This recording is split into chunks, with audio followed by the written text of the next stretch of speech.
Jovan, Buha! Buha! Yo, I'm Jovan Buha, NBA reporter for Buha's Block, and welcome to another live show.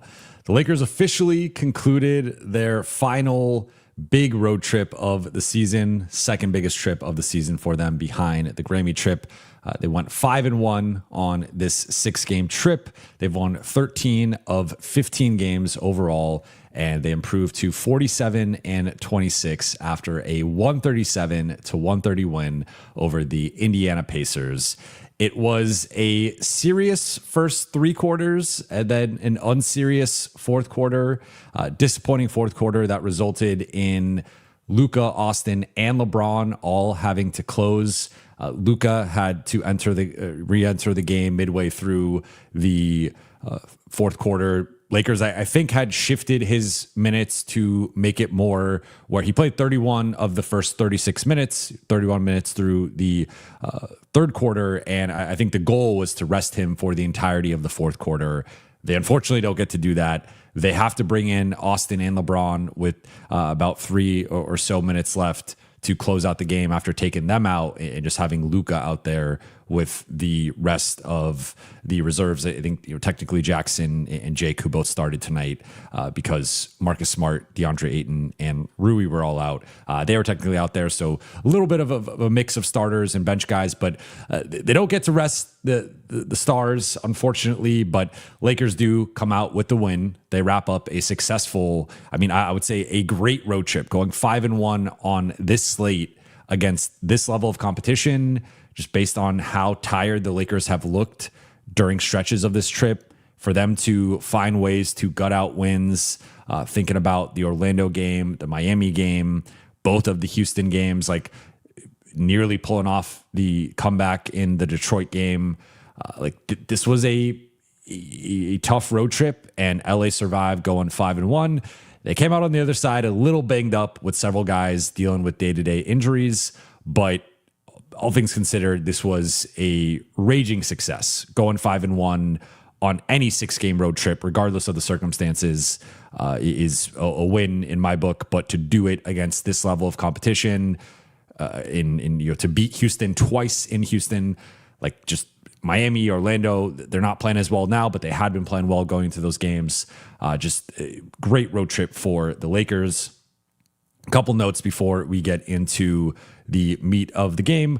Luka posted his league-leading 14th 40-point game of the season. He also passed Anthony Davis and Kareem Abdul-Jabbar for 7th on the all-time list among Lakers for 40-plus point games for each player's respective Lakers career. So the fact that Luka's barely been he's been a Laker for 13 months and he's already passed AD and Kareem.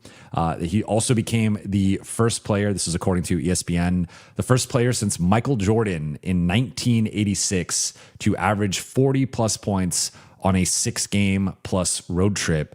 So you had to go back to 40 years for the last time someone had the scoring output that Luka just had on this trip. And then Jaxson Hayes with DeAndre Ayton out got the start and had his best game of the season, posting career highs in season highs in points, with 21 points, and then also season high in rebounds with 10.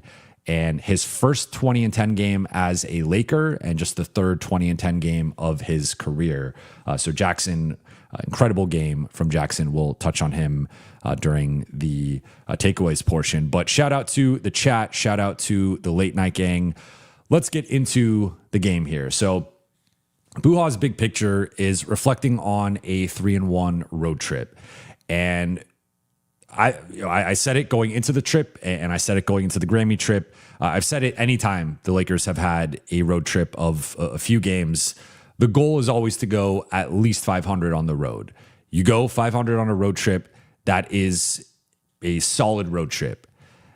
And based on LA coming off the slate that they just came off with their homestand and the caliber of opponent they were playing with New York and Minnesota and Denver and just the tough games that they withstood before the road trip, going 3-3 on this trip would have been justifiable, understandable, and I still think it would have been a solid road trip for them.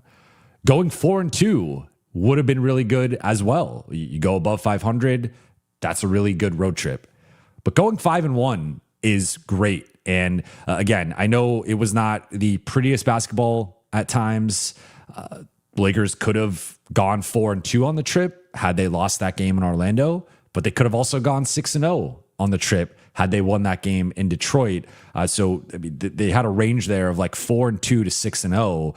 That in and of itself, like we're not looking back on these games and being like they just escaped this game and this game. Like, yes, several of these games went into the clutch. Most of them went into the clutch. Tonight technically did not. The Lakers were in control of this game from start to finish. But that first Houston game, second Houston game, I believe the Miami game technically was a clutch game. Orlando and Detroit, like 5 of the 6 games went into the clutch, if I'm not mistaken, with the Miami game. But whether it was 4 or 5 games, like they were excuse me, I'm losing my voice here. They were gutting it out against some really good teams. And again, Houston and Detroit, those teams, their records and their success this season speaks for itself. But then Miami and Orlando have been on recent skids, but had been playing really good basketball going into those matchups. So I just look at this road trip and the stretch that the Lakers were coming off of with the New York, Minnesota, and Denver wins. And this was the trip to me that really solidified just where the Lakers are currently at in the West hierarchy, where they're currently at in the playoff hierarchy.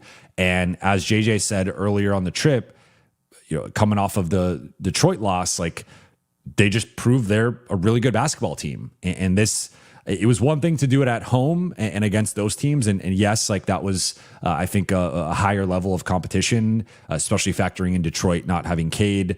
If we're ranking New York, Minnesota, Denver, Houston, and Detroit without Cade, I think I would put Houston and Detroit without Cade as the 4th and 5th best teams on that list. But LA took care of business at home, started the win streak, and then continued it on the road. And I think based on the opponents, like JJ talked about this after the game, where he said that he was like, if you're drawing up one of the worst teams to play on the second night of a back-to-back and you're getting into a road city at 5 a.m, Miami would be on the short list because of their style of play, their pace.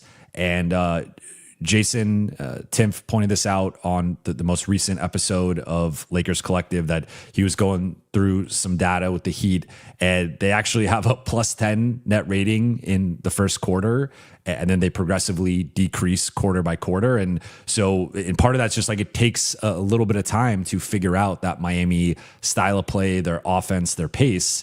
And so to have that game as the second night of a back-to-back, coming off of 2 tough Houston games to start the trip, and for Luka to deliver with a 60-point game and LA to close that game out, like that was such an impressive win for LA, despite on paper, again, not being like the best opponent. But then the Orlando game and being backs against the wall, looking like the streak was going to be snapped. They were on their last legs. They just did not have the juice and the energy that night. And they found a way to gut it out and make the comeback in the final minute.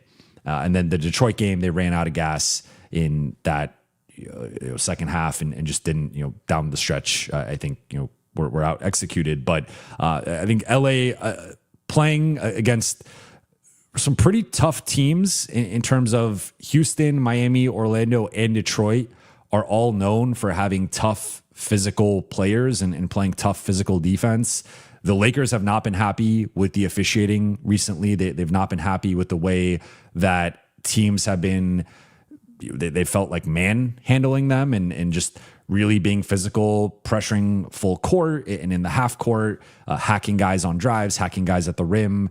And the Lakers have really been frustrated, and we saw that at times on this trip, but they withstood that. They overcame Miami's, again, style of play, but then also a team like Indiana tonight, who could have easily just ran LA off the floor with their style of play. And LA had a great start to this game and took control early. And so for them to withstand this was a very physically demanding road trip. That's my concluding point here is just like this. I think this took a lot out of them physically, but it also took a certain level of mental fortitude that this group has been building throughout the course of this season. And I was just really impressed with their ability to go into a slew of clutch games against some solid playoff teams, out execute all of them for the most part down the stretch.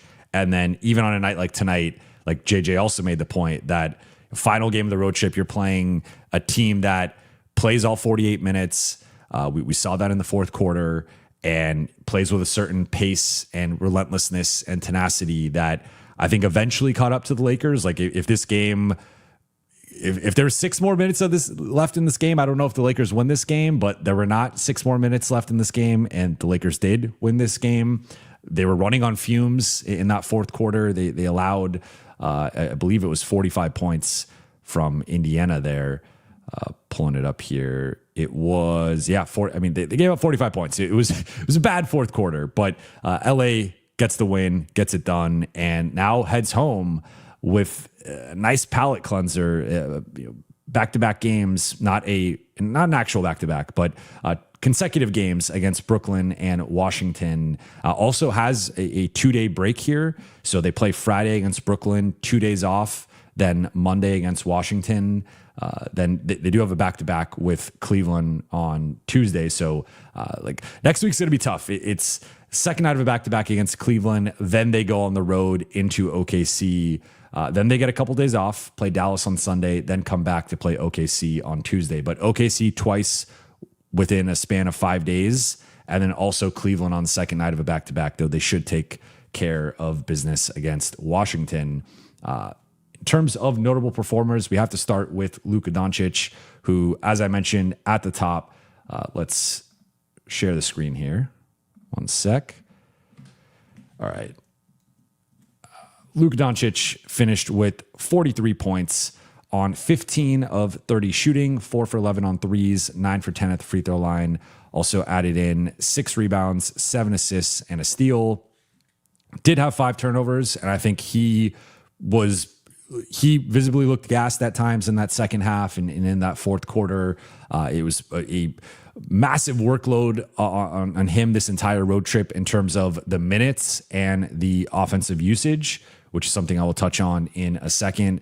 But Luka comes back in, plays 7 minutes in the fourth quarter, helps ice the game and stymie Indiana's run. I think ended the third with 39, so scored 43, so 4 points in the fourth quarter. But an efficient night for him with the 15 for 30 shooting, 4 for 11 on threes, and 9 for 10 at the free throw line.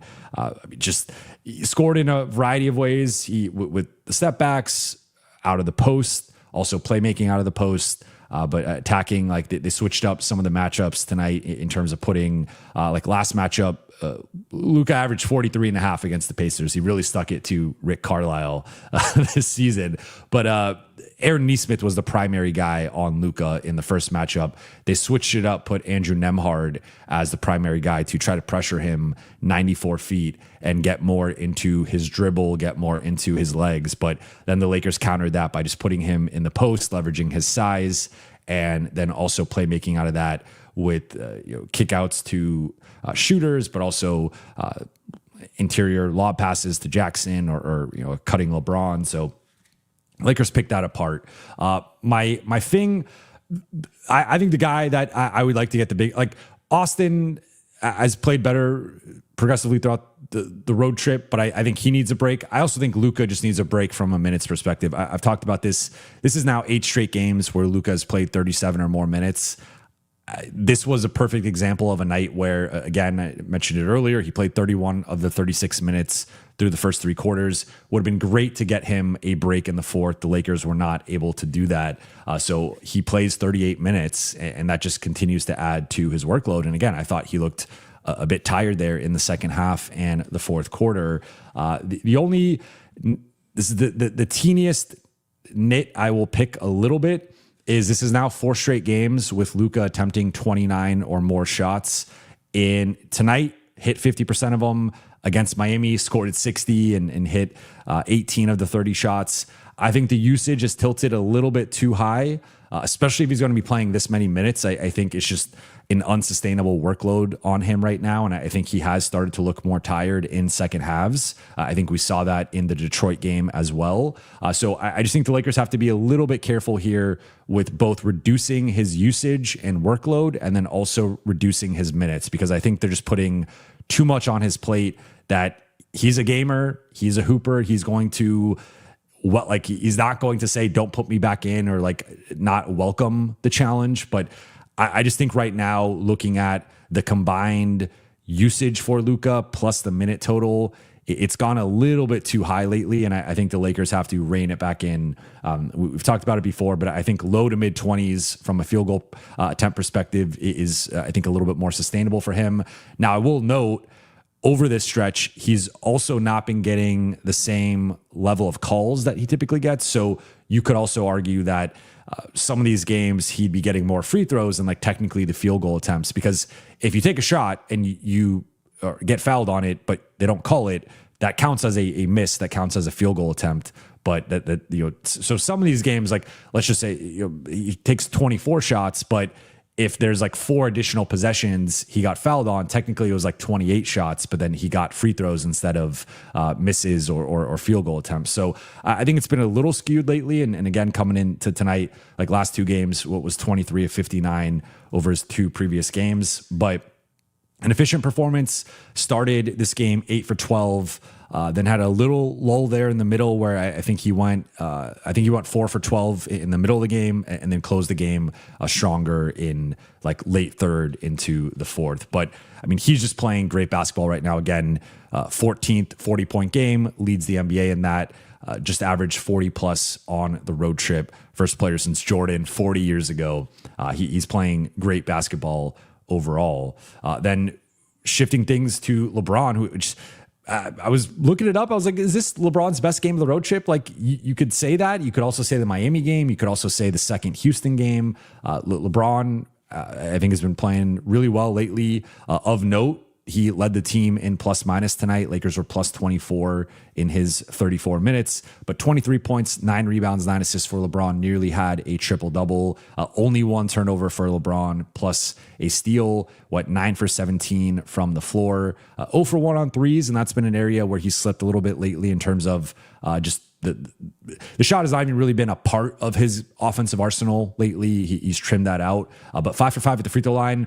And he was getting really frustrated, and justifiably so. A lot of contact early in this game, particularly in that first half, where LeBron, but one of my favorite plays of the game was LeBron scoring on 2 Pacers. They both foul him. They both collide and fall, and he points down to them in front of the ref. It is like, look, these 2 dudes just both clobbered me, fell over each other, and you're not going to call it. So LeBron had several plays that should have been and ones or trips to the free throw line that he just did not get. But I thought the zip, the last few games defensively, I think there'd been like a little slippage, a little bit of fatigue with him. Tonight, he had an extra pep in his step with the cutting, getting out in transition, and the finishing. Had that incredible, gets fouled twice on a drive and dunks emphatically with the left hand. So I really liked LeBron's game tonight. And just a complete performance again with 23, 9, and 9. Then Austin, I think, has progressively played better, as I said earlier, throughout this road trip.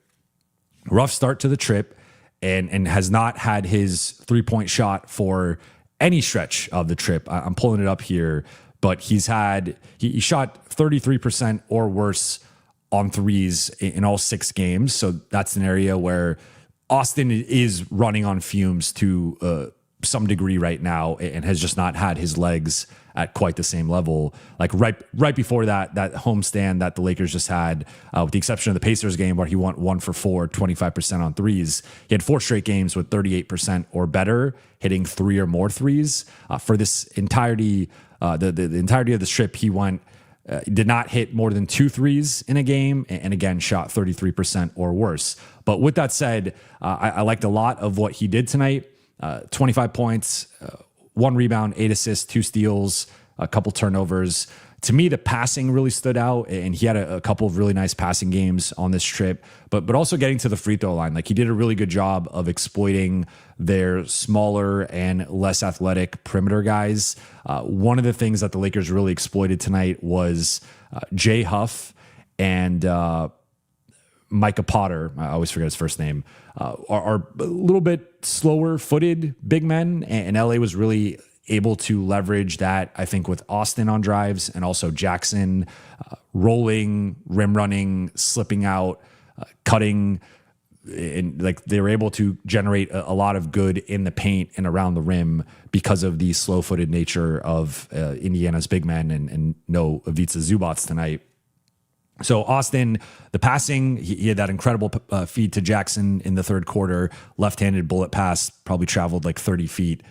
Like the pass traveled 30 feet, and that was a great pass, but also getting to the free throw line. And I think getting back into his bag with the decels and the head fakes and drawing contact at a high level. So really the only thing with him has just been the 3-point shot lately. I think that's one thing that the Lakers are going to need him to get back down the stretch of the season here. But putting like that aside, I mean, he went 5 for 9 on twos, which you take that every game. Then Jaxson Hayes, mentioned it at the top, 21 and 10, both season highs in points and rebounds. His previous highs had been 19 points and 9 rebounds. This was his best game of the season, 9 for 11 overall. Just 3 for 6 at the free throw line. That'd be like the only thing with him, but you live with it with the way that he was playing. And defensively, this has been the biggest thing for Jaxson for me. 2 steals, 2 blocks. He's been playing great defense lately. Going to touch on him with one of my takeaways, but wanted to at least lay out his stat line tonight.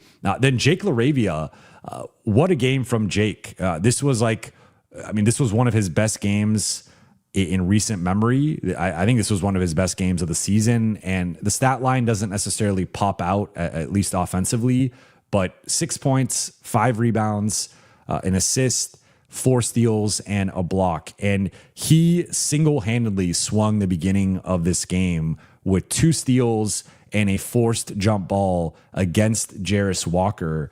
And his hands and his activity, Lakers started this game up 10-0. And then Indiana responded with a 13-2 run. And then LA eventually took control like midway through the 11-2 run, and then LA extended it to like, I think it was like 17-13. Then LA took control from there. But Jake's defense tonight, he played the Marcus Smart role tonight with the rebounding, the defensive playmaking. He was just awesome tonight with the aggression and the physicality. This was one of my favorite Jake games of the season. And with LA so shorthanded, with no Marcus, with no Rui, with no DA, they needed some of these other guys to step up outside of the big three, and Jaxson stepped up and Jake stepped up in a big way as well. Then looking at the bench, Luke Kennard, 8 points, 2 for 4 shooting, 2 for 2 on threes, 2 for 2 on free throws, had a couple of assists, couple rebounds, really nice feed to Bronny. Bronny had a nice back cut. Speaking of Bronny, he did get some rotation minutes tonight, and I think played well. But Luke, I think is this was one of his better games on the road trip. They did he was out there for some of the runs that Indiana went on, and they did target him a bit. And whether he was the low man or just straight up line drives against him, I think the defensive end continues to be the for me, a little bit of a limiting factor for Luke and his eventual role with this team, especially based on his usage of just the Lakers are not consistently utilizing him and running things for him in a way of Luke Kennard plays 28 minutes. He should be getting more than 4 shots, especially on a night like tonight. This should be a night, if Luke plays 28 minutes, he's getting 8 to 10 shots with no Rui, no Marcus, no DA. That's a lot of usage to be dispersed among the rotation, and instead it really went to the stars plus Jaxson. So I think if Luke still has utility and value with his gravity and the threat of his shot and the ball movement, igniting the blender, all those things are positives. But if he's going to be a low usage offensive player and someone who's targeted defensively, I think that will be a limiting factor come playoff time, because especially thinking about him trying to hang in a series against an OKC or San Antonio, like, I mean, it's just their backcourts are far too athletic and physical for Luke. I think that's something that the Lakers are going to have to figure out. Then we saw three guys who have not really been playing much lately get some real burn here with three guys out. Jared Vanderbilt played 12 minutes. I thought, was solid, hit a three, hit another three with his foot on the line. So it ended up being a long two, but you like to see Vando shooting with confidence and making his shots. As the broadcast noted, he's only made 3 threes post All-Star break. So, part of that's just been, he's not been playing much, but his shot has also not quite been there the way that it was in that, sort of late December into January range. Maxi Kleba came in, caused some chaos, had a couple of nice Gortat screens, had a lob finish with Luka, picked up an offensive foul, but just comes in, does the dirty work, had a couple steals, an offensive rebound. He's solid, right? Like I think at this point, he's more of a fringe / probably not every night guy, but for a night like tonight, you need a backup center. I thought his minutes were fine. And then Bronny came in and I thought was a positive tonight. There was a delineation there with the bench guys of Maxi and Bronny were the two positive guys from a plus minus perspective. Luke and Jared were not. And Bronny came in, had made some plays defensively, a couple steals and a block. I thought had some really nice on-ball possessions against TJ McConnell and Andrew Nembhard. Had a nice back cut that Luke found him on for a dunk. Also hit a big jumper down the stretch where LA's trading baskets and Indiana's getting back into the game, and Bronny hit a big shot. Missed a pull-up three, but I just he's progressively looked more like he belongs in the NBA, more like he belongs when he's out there. And I will note as an aside, not great for Dalton Knecht and Kobe Buffkin that neither one of those guys could crack the rotation. Dalton is just in Siberia now. He's completely buried. Kobe Buffkin, though, was the 15th guy that the Lakers signed. And outside of the first game that he played in post-signing, which was that San Antonio game where everybody rested, he's been a single-digit minute guy since then. Has only played in I think 6 or 7 games. So not the best endorsement for Dalton or Kobe, but Bronny with the opportunity came in. And I think, to be fair, I think it made sense more for Bronny in this matchup than Dalton or Kobe. Dalton, just because the Lakers needed some defense, that's not his strength. And then Kobe, now I think I've liked his defense, but Bronny is more of the speedster, water bug kind of archetype defensively. And I think it was a more natural fit with him going up against a TJ McConnell or an Andrew Nembhard. But he came in and he played well, and the Lakers won his minutes. And in terms of stat of the night, for me, it's going to be 15 steals for the Lakers, which is the second most of the season. Their season high is 17. But I thought the defensive playmaking tonight, if we look back at the box score here, you had Jake LaRavia with 4, Jaxson Hayes with 2, Austin with 2, Maxi with 2, Bronny with 2, Vando had 1, Luka had 1, LeBron had 1, and the deflections were, I would assume another 8 to 10 deflections for the Lakers. So Indiana shot really well. If you actually look at it, they shot 56% from the floor, but a key thing in that first half with LA having such a decisive lead was Indiana was actually shooting 53%. That's kind of been the thing with the Lakers lately is when you can take care of the ball against them and not turn the ball over, you're typically going to get good shots. But the Lakers have been so good lately at forcing you into turnovers, the defensive playmaking, that against Indiana in the first half, Indiana shot 53%.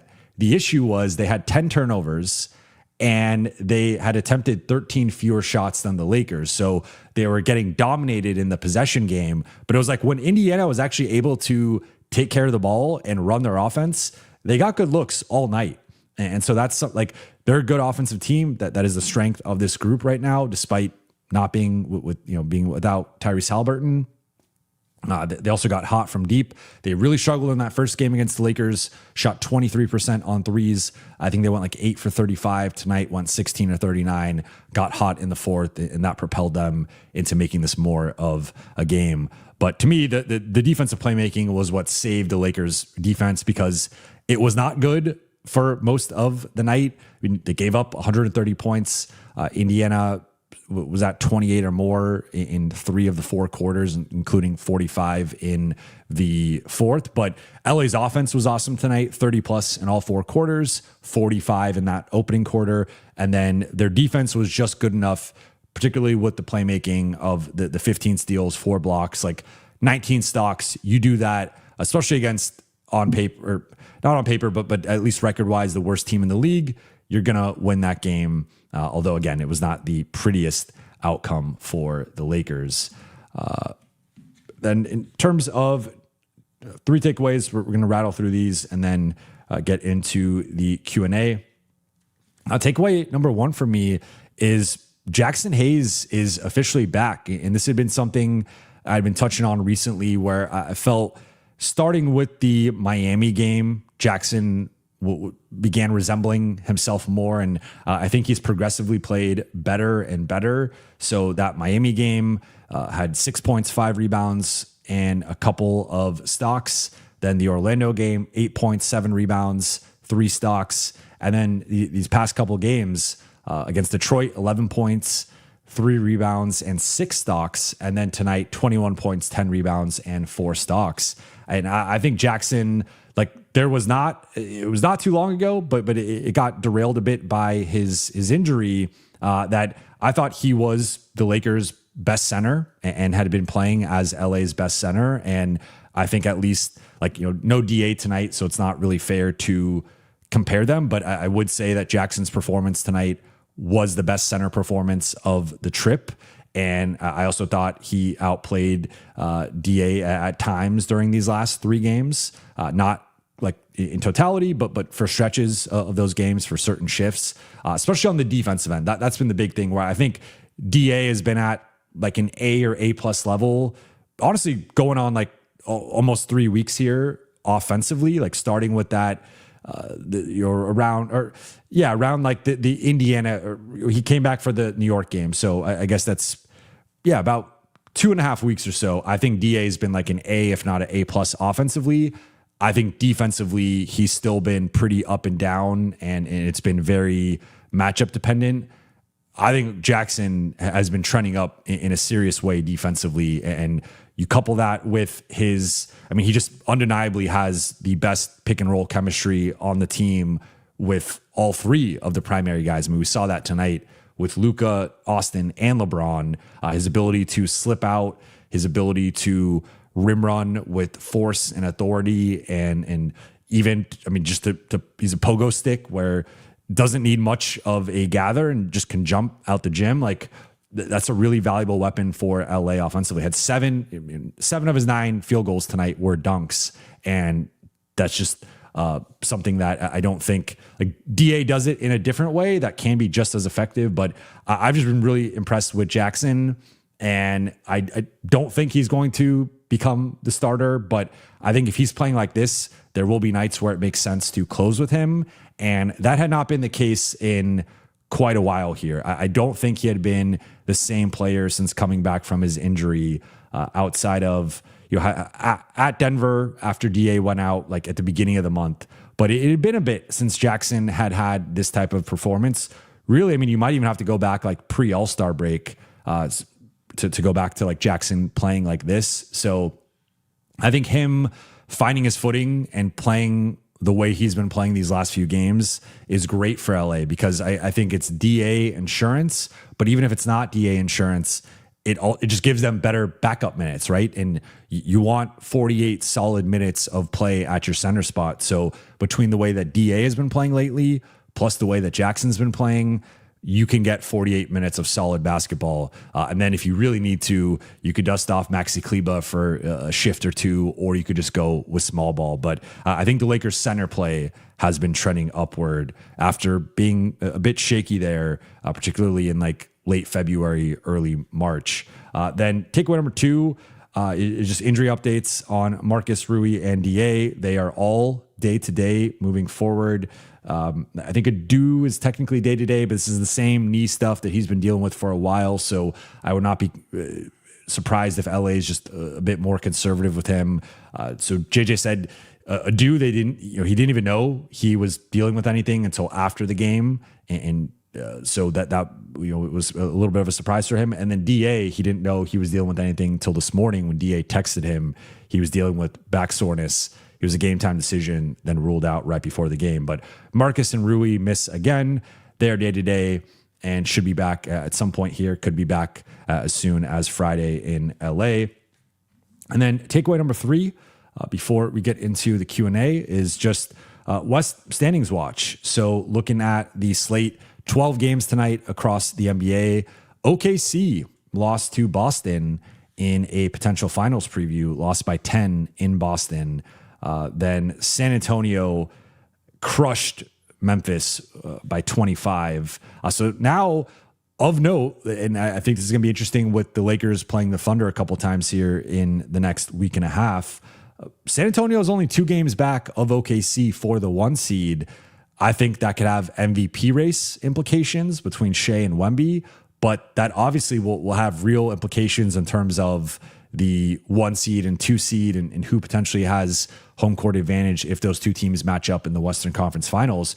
Could also have implications for the Lakers in terms of who they potentially play in round 2 if they're able to maintain the 3 seed and advance. So, like, for example, if the Lakers right now with the 2-game difference, if the Lakers beat the Thunder twice in the next week and a half, OKC and San Antonio could be tied. San Antonio's rolling right now. They've won 25 of 27. They are playing, I mean, if we're just looking at a sustained stretch here, they've been the best team in the NBA, at least from a record perspective, going on almost 30 games here.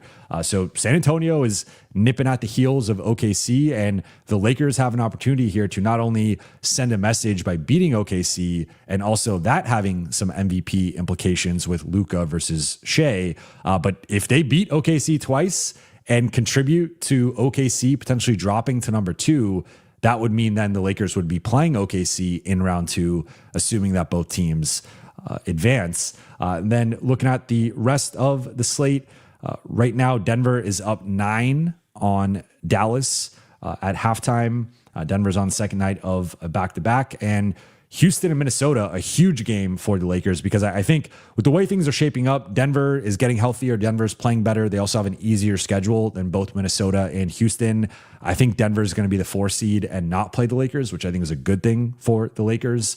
But Minnesota and Houston, they play twice. The winner of, I think Houston won the first matchup. So if Minnesota wins both, they win the season series. If Houston wins one of them, they win the season series. And that will obviously dictate the head-to-head tiebreaker because they only play 3 times. And for the Lakers, like, this is a huge, I mean, these last couple of matchups are huge because it's likely going to determine their first round opponent. I think it's going to be between Houston and Minnesota. And as we're talking through this, Minnesota just scored, so they're up 53-51 with just under 8 minutes left in the third quarter.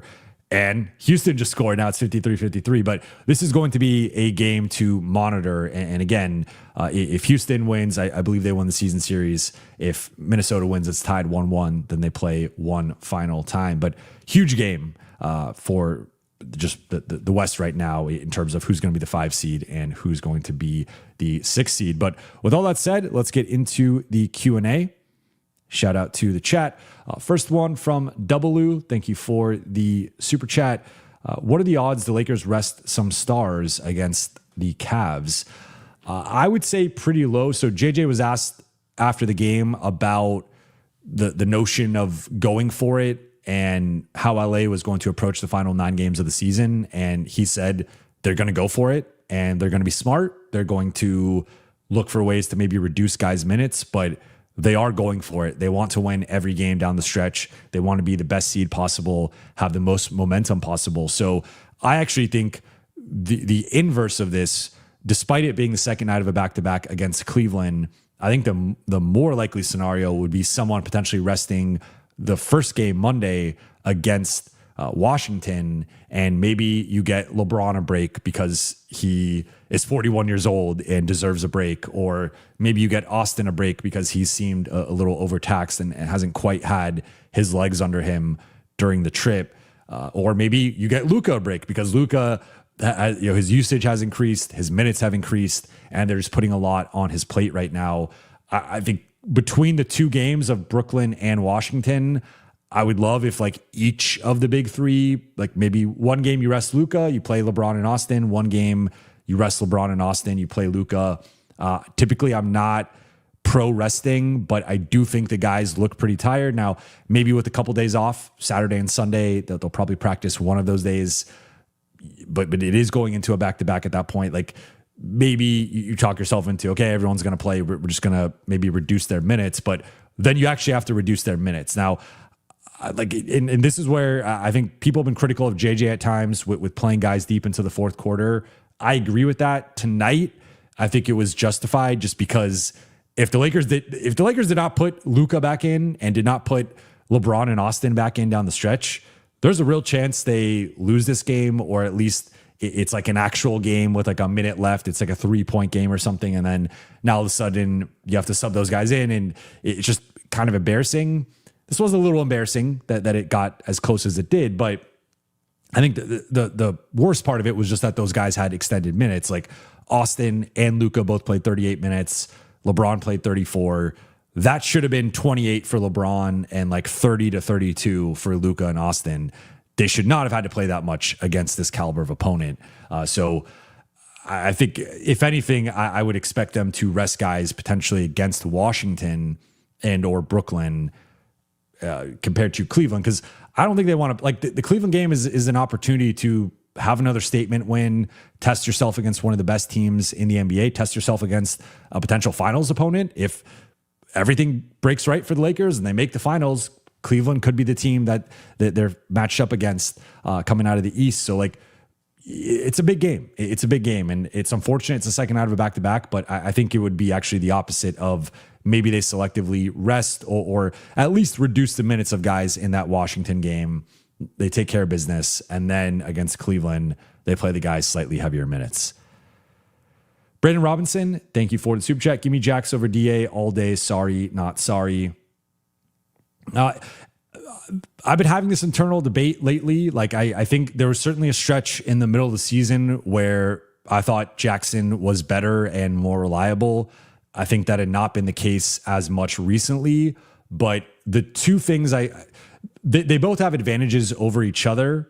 I think Jaxson is a better roller and finisher, and he's got this dynamic element to him, especially if we go back to 2024 and what has worked with Luka and thinking about Daniel Gafford and Derek Lively, Jaxson Hayes is much closer to those two guys than DA is, just in terms of catching and finishing and being a lob threat. Like DA has had games and stretches where he's a lob threat, but it really depends on the matchup, and he can be someone that is knocked off his spot or ends up, not being able to jump up and finish it, but has to like jump up, bring the ball down. Maybe he gets stripped, or maybe he gathers himself and then like lofts it in. But they're just two different types of catchers and finishers. I think Jaxson has better hands. I think Jackson's stronger with the ball. And I think Jackson's just a more athletic, elite finisher directly around the basket.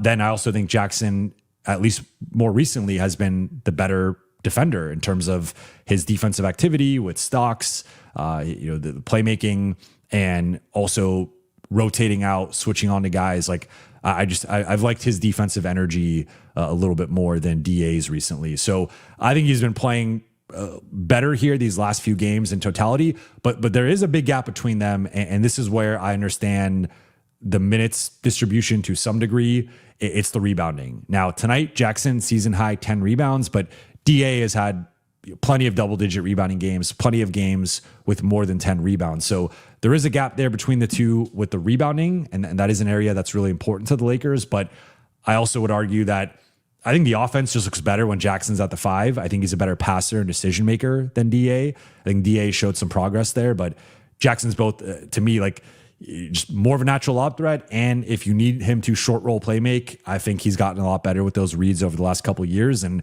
can do it at a pretty high level. And then defensively, you could switch everything with Jaxson out there, where DA, I don't like his perimeter defense as much. I think he gets blown by a lot. I think he takes bad angles on his drop coverage and switching out onto guards. So like, and look, he'll have a possession here or there where it looks great. He does a great job and he does his job on that possession. But for the most part, I think Jackson's just a more natural switchable defender. And that's why they tend to switch more with him out there than DA. But the big gap between them and what arguably shifts it in DA's direction is like there is a pretty big rebounding gap between the two, right? And I would also say DA is a better screener. So we're getting into the minutia here, but yeah, I would say Jackson's a better decision maker, better passer, better finisher directly at the basket. Like obviously Jaxson does not have the floater touch or the mid-range touch that DA has. So DA is a better finisher like overall in the paint,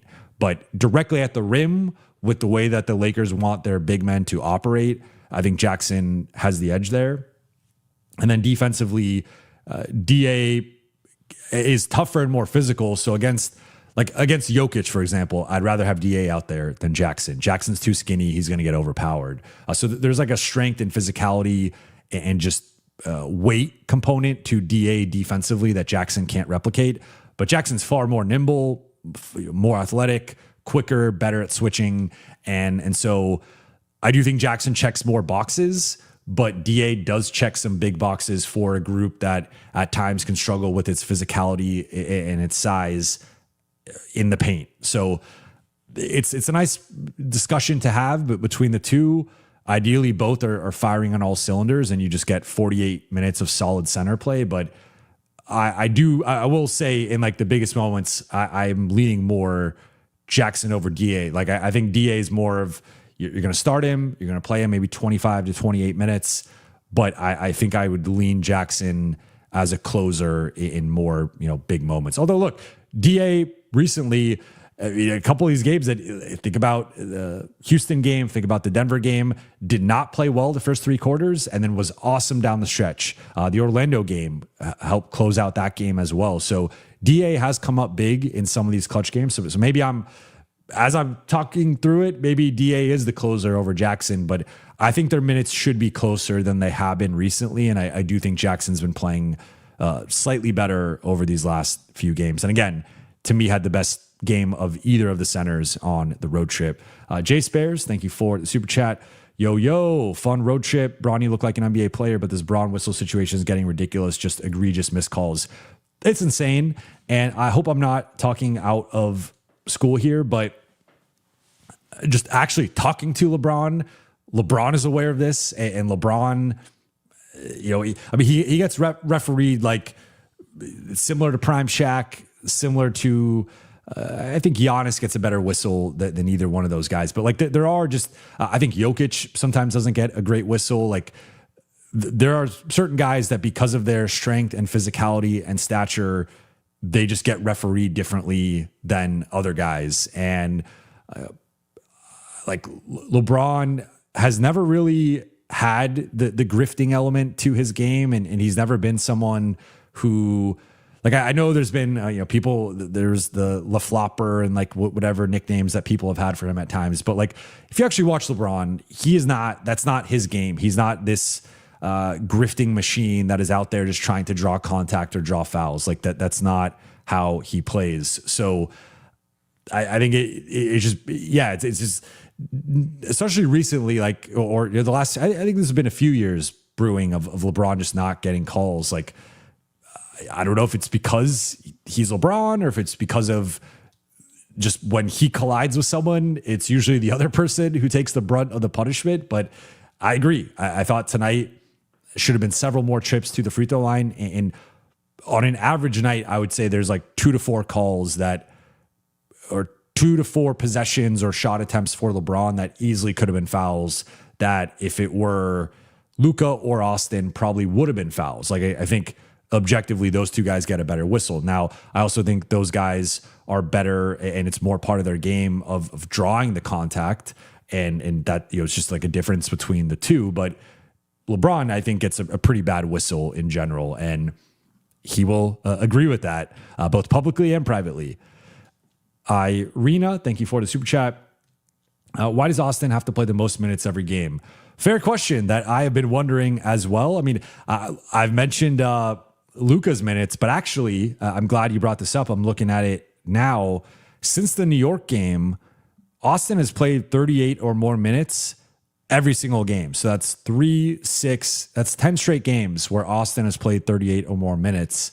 It's a little ridiculous. I think the Lakers are playing with fire here. I mean, Luka over that span, 35 against Minnesota, 37 against Chicago. So he got like a little bit of a break, but he's been playing pretty consistently in that 38 plus minute range. Like, I just think that they're running these guys into the ground. Like, I don't really know how else to say it. And I've been making this point throughout the entire season, like going back to December, January.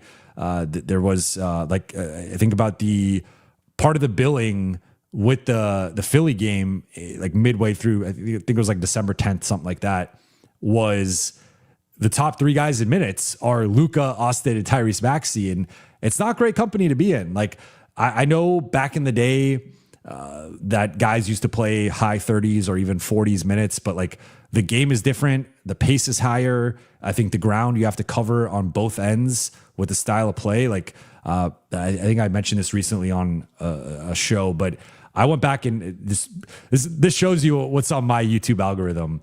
On my YouTube algorithm was Lakers Suns January 2003. So this is the year after the three-peat, the year they lose to San Antonio in round 2, and just I'm nuts, but I'm watching this game and I'm just looking at the spacing of the floor. Again, this is 23 years ago, and most possessions, forget like, a lot of teams play 5 out or 4 out, 1 in. Lakers are playing 4 in, 1 out, and it's like one dude is spaced beyond the arc. Everybody else is operating within like an 18-foot kind of zone, and the spacing on some of these possessions is like, it's just insane. And the slow natured pace that they're playing with is just a completely different sport. So that style of play was far more physical, and there was just an element of like collisions and tougher basketball to a degree in terms of guys just like hacking each other. But the flip side is you're not like having to tag the roller and then sprint back out to the corner, and then maybe you have to then sprint back to be the low man again and then sprint to the other corner. Like, those possessions are not happening in 2003. So it's just the ground that you have to cover defensively and the physically taxing nature in terms of your conditioning. I think 38 minutes in 2026 is different than 38 minutes in 2003. Like, it's just different sport, different style of play. So I think Austin's playing too much. I think Luka's playing too much. I think they got to be careful with it. LeBron, they've kept his minutes a little bit lower, but that is obviously just 41, year 23. Like, they kind of have to. But Austin and Luka are far too much in that 38 to 40 minute range that, maybe I guess the counterpoint would be maybe they're trying to get them ready for the playoffs. And if they've been playing that many minutes for an extended stretch, like, they're in a certain rhythm going into the postseason. But I would also argue most of these other teams, like, I just saw this, there was a thing comparing the MVPs, and it was like Shea versus Luka, and looking at their minutes, I mean, I believe they played the same amount of games, but Luka's played several hundred more minutes than Shea. And that's because OKC's blowing people out and not playing Shea in the fourth quarter. And like, that is going to make Shea better rested. And that's also going to lead to some of his efficiency stuff when you look at his field goal percentage and whatnot. And like, it's because he's playing fewer minutes and he's less tired and less overtaxed, having to play 40 minutes and carry a certain usage. So I just think the Lakers got to be careful with it. That's like my one probably my biggest nitpick right now with the rotation, with some of the lineup stuff. It's like, I think you could get away with reducing Austin and Luka 2 to 4 minutes a game. I'm not talking about play them 28 minutes or like, sit them out. I'm just saying you can shave off 2 to 4 minutes every single night and have 36 or maybe 37 be the high end rather than 40, 41 be the high end. Savage Barbarian follows up. Thank you for the super chat. AR got to play the most minutes because he's our only downhill guy that gets to the rim plus ball handler. That is, I'm wondering if you followed up. This was submitted 4 minutes after, so maybe you saw the previous super chat and that's why you brought it up. But that is part of it. I also think AR. If we go back to some of I've not been as closely following the big three lineup data recently, but obviously earlier in the season, Austin was more of the bridge player between Luka and LeBron, where the Lakers were having it more like Austin was never by himself, and Austin was either with one of those two guys. And I think because of that is extending his minutes a little bit. But to your point, he is the Lakers' best downhill player. He is the guy who touches the paint. I would like proportionally more. I think Luka might touch the paint technically more because he has the ball more. His usage is higher, but Austin is, in terms of with his shake and his wiggle and just his style of play, he is going to get into the teeth of the defense consistently. And that is an important part of LA's offense, where there can be stretches they just don't touch the paint. They're playing side to side basketball and the ball is rarely getting past the 3-point line. And Austin is like, I think we saw this when Austin was out, that extended stretch of about a month when Austin was out, the Lakers points in the paint and paint touches decreased because Austin consistently does that. So that's part of it. I think also with LA shifting more toward Luka and Austin being the two primary guys and LeBron playing more off the ball, it has become more of either Luka's the primary guy or Austin's the primary guy. That has been a shift in the rotation. But I just would like to see the minutes reduced a little bit. This is first world problems that we're dealing with here, but I think I think we've seen a real diminishing returns here with Austin to some degree, where the jumper has just been gone at a certain range, particularly at the 3-point line. And I think Austin's 3-point shot is a big weapon for LA's offense. And I don't think it's magically going to come back by playing him 38 to 40 minutes. It's going to come from him having something of a break at some point here. And you could do that by reducing the minutes a little bit. Jay, thank you for the super chat. Man, if Jake could start hitting 35 to 36% from three, I think he'd be a very impactful role player, solid defender, real good rebounder, and tons of effort. 100% agree. This has been the thing that has been holding Jake back. And earlier in the season, he was shooting better from deep, but that has just not been the case. Lately he's technically been shooting better he didn't even attempt a three tonight, but if you look at the road trip, 1 for 2 against Detroit, 0 for 3 against Orlando, but 1 for 1 against Miami, 1 for 1 against Houston. So for the entire trip, he went 3 for 7, which by his recent standards is better. For the month of March, he's shooting 19% on threes. If we go by his monthly shooting, he shot 48% in October. Really, remember the Minnesota game, went 10 for 11, dropped 27. That was a season high.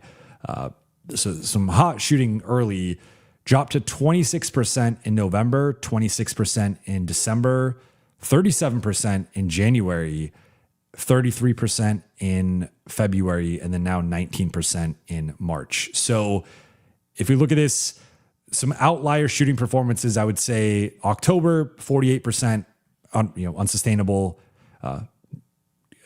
Spoiler, did not sustain the rest of the season. 19% for this month, I also think is unsustainable.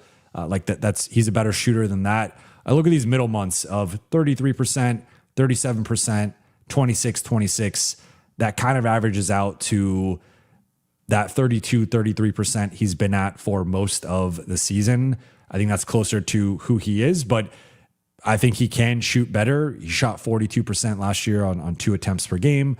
Very low volume this year. He's been at 32% on 3 attempts per game. I think he's a better shooter than that, but he does go through these extended. He's now had 3 months where he shot 26% or worse. that's too low of a floor. Like he goes through these just long slumps as a shooter. That's like the one thing. I also wonder with him, he's the only player to play in every single game this season. So at some point that does take a little bit of a toll on you physically and with your legs and whatnot. So I wonder if he's a guy who could also use a little bit of a break here. He's been Mr. Iron Man, Mr. Consistency for LA from that perspective. He's technically played the second most minutes on the team, which is pretty wild. But that's the thing, because to your point, solid multi-positional defender, really good rebounder for his size, always plays hard, is giving you 100% effort, good defensive playmaker with the steals and the deflections. Like he's solid in every part of the game right now, other than the shooting.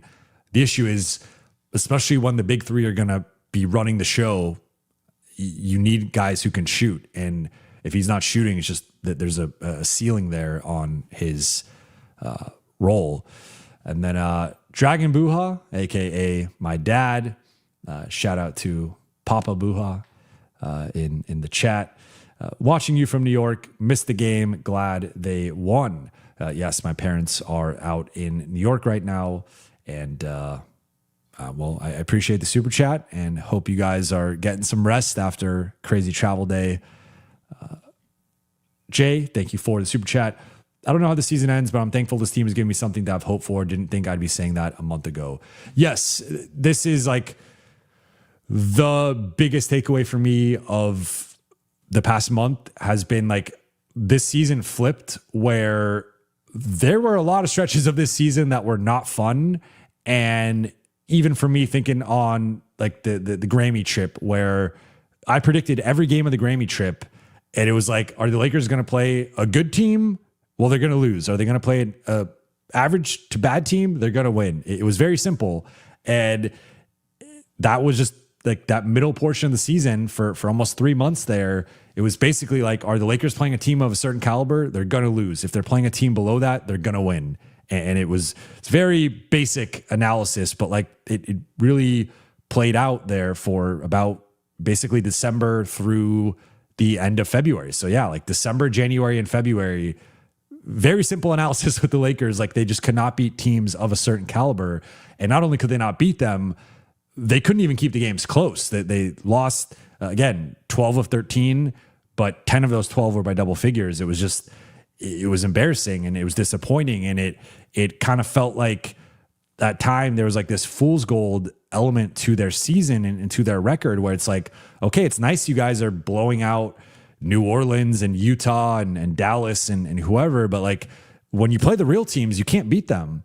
And what has shifted in the last month has been they've played the real teams, they've beaten the real teams time and time again, and they've had a bunch of statement wins, winning in different ways, winning playing big, playing small, playing man, playing zone, trapping, playing just more switch heavy, faster, slower, relying on their offense, relying on their defense, relying on Luka, relying on Austin, relying on LeBron. Like it's just been a bunch of different styles and circumstances. And that has completely flipped the season in terms of how I view it, in terms of how a lot of fans view it. But it's also made the end stretch here of the season fun. Like I'm genuinely excited about how are they going to match up with OKC? What is that going to look like? What would that look like as a potential second round series or potential conference finals series? Cleveland, another statement game, not the best circumstances, second out of a back-to-back, but can they muster up enough energy and fortitude and focus for that game to pull that game out?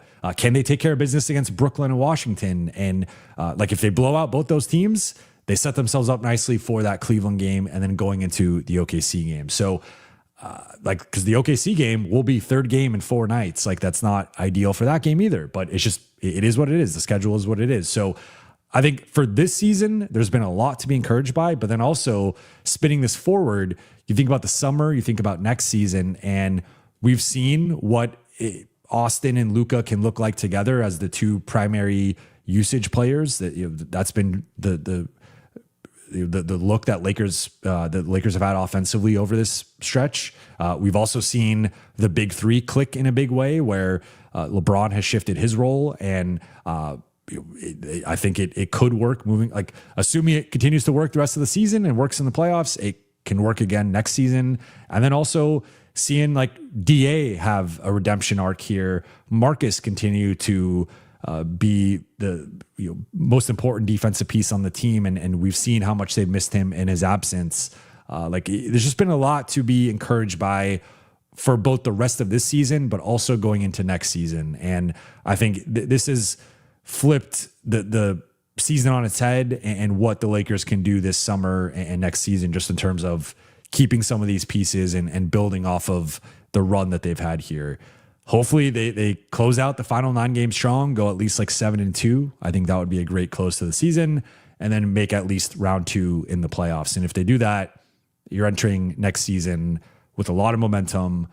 You have a foundation, you have something you built on. And it's been complete 180 compared to where it was. Pleasers, thank you for the super chat. Imagine Wiggins and Goodwin instead of Rui. Thanks, Rob. I'm not going to disagree with you. I was on that train for all summer. I was pro Wiggins and pro Wiggins trade. The price felt very high over the summer. I think in retrospect, it was actually a fairer price and would have helped the Lakers more than we could have even imagined at the time. But the Goodwin thing is just something where I think they really botched that. And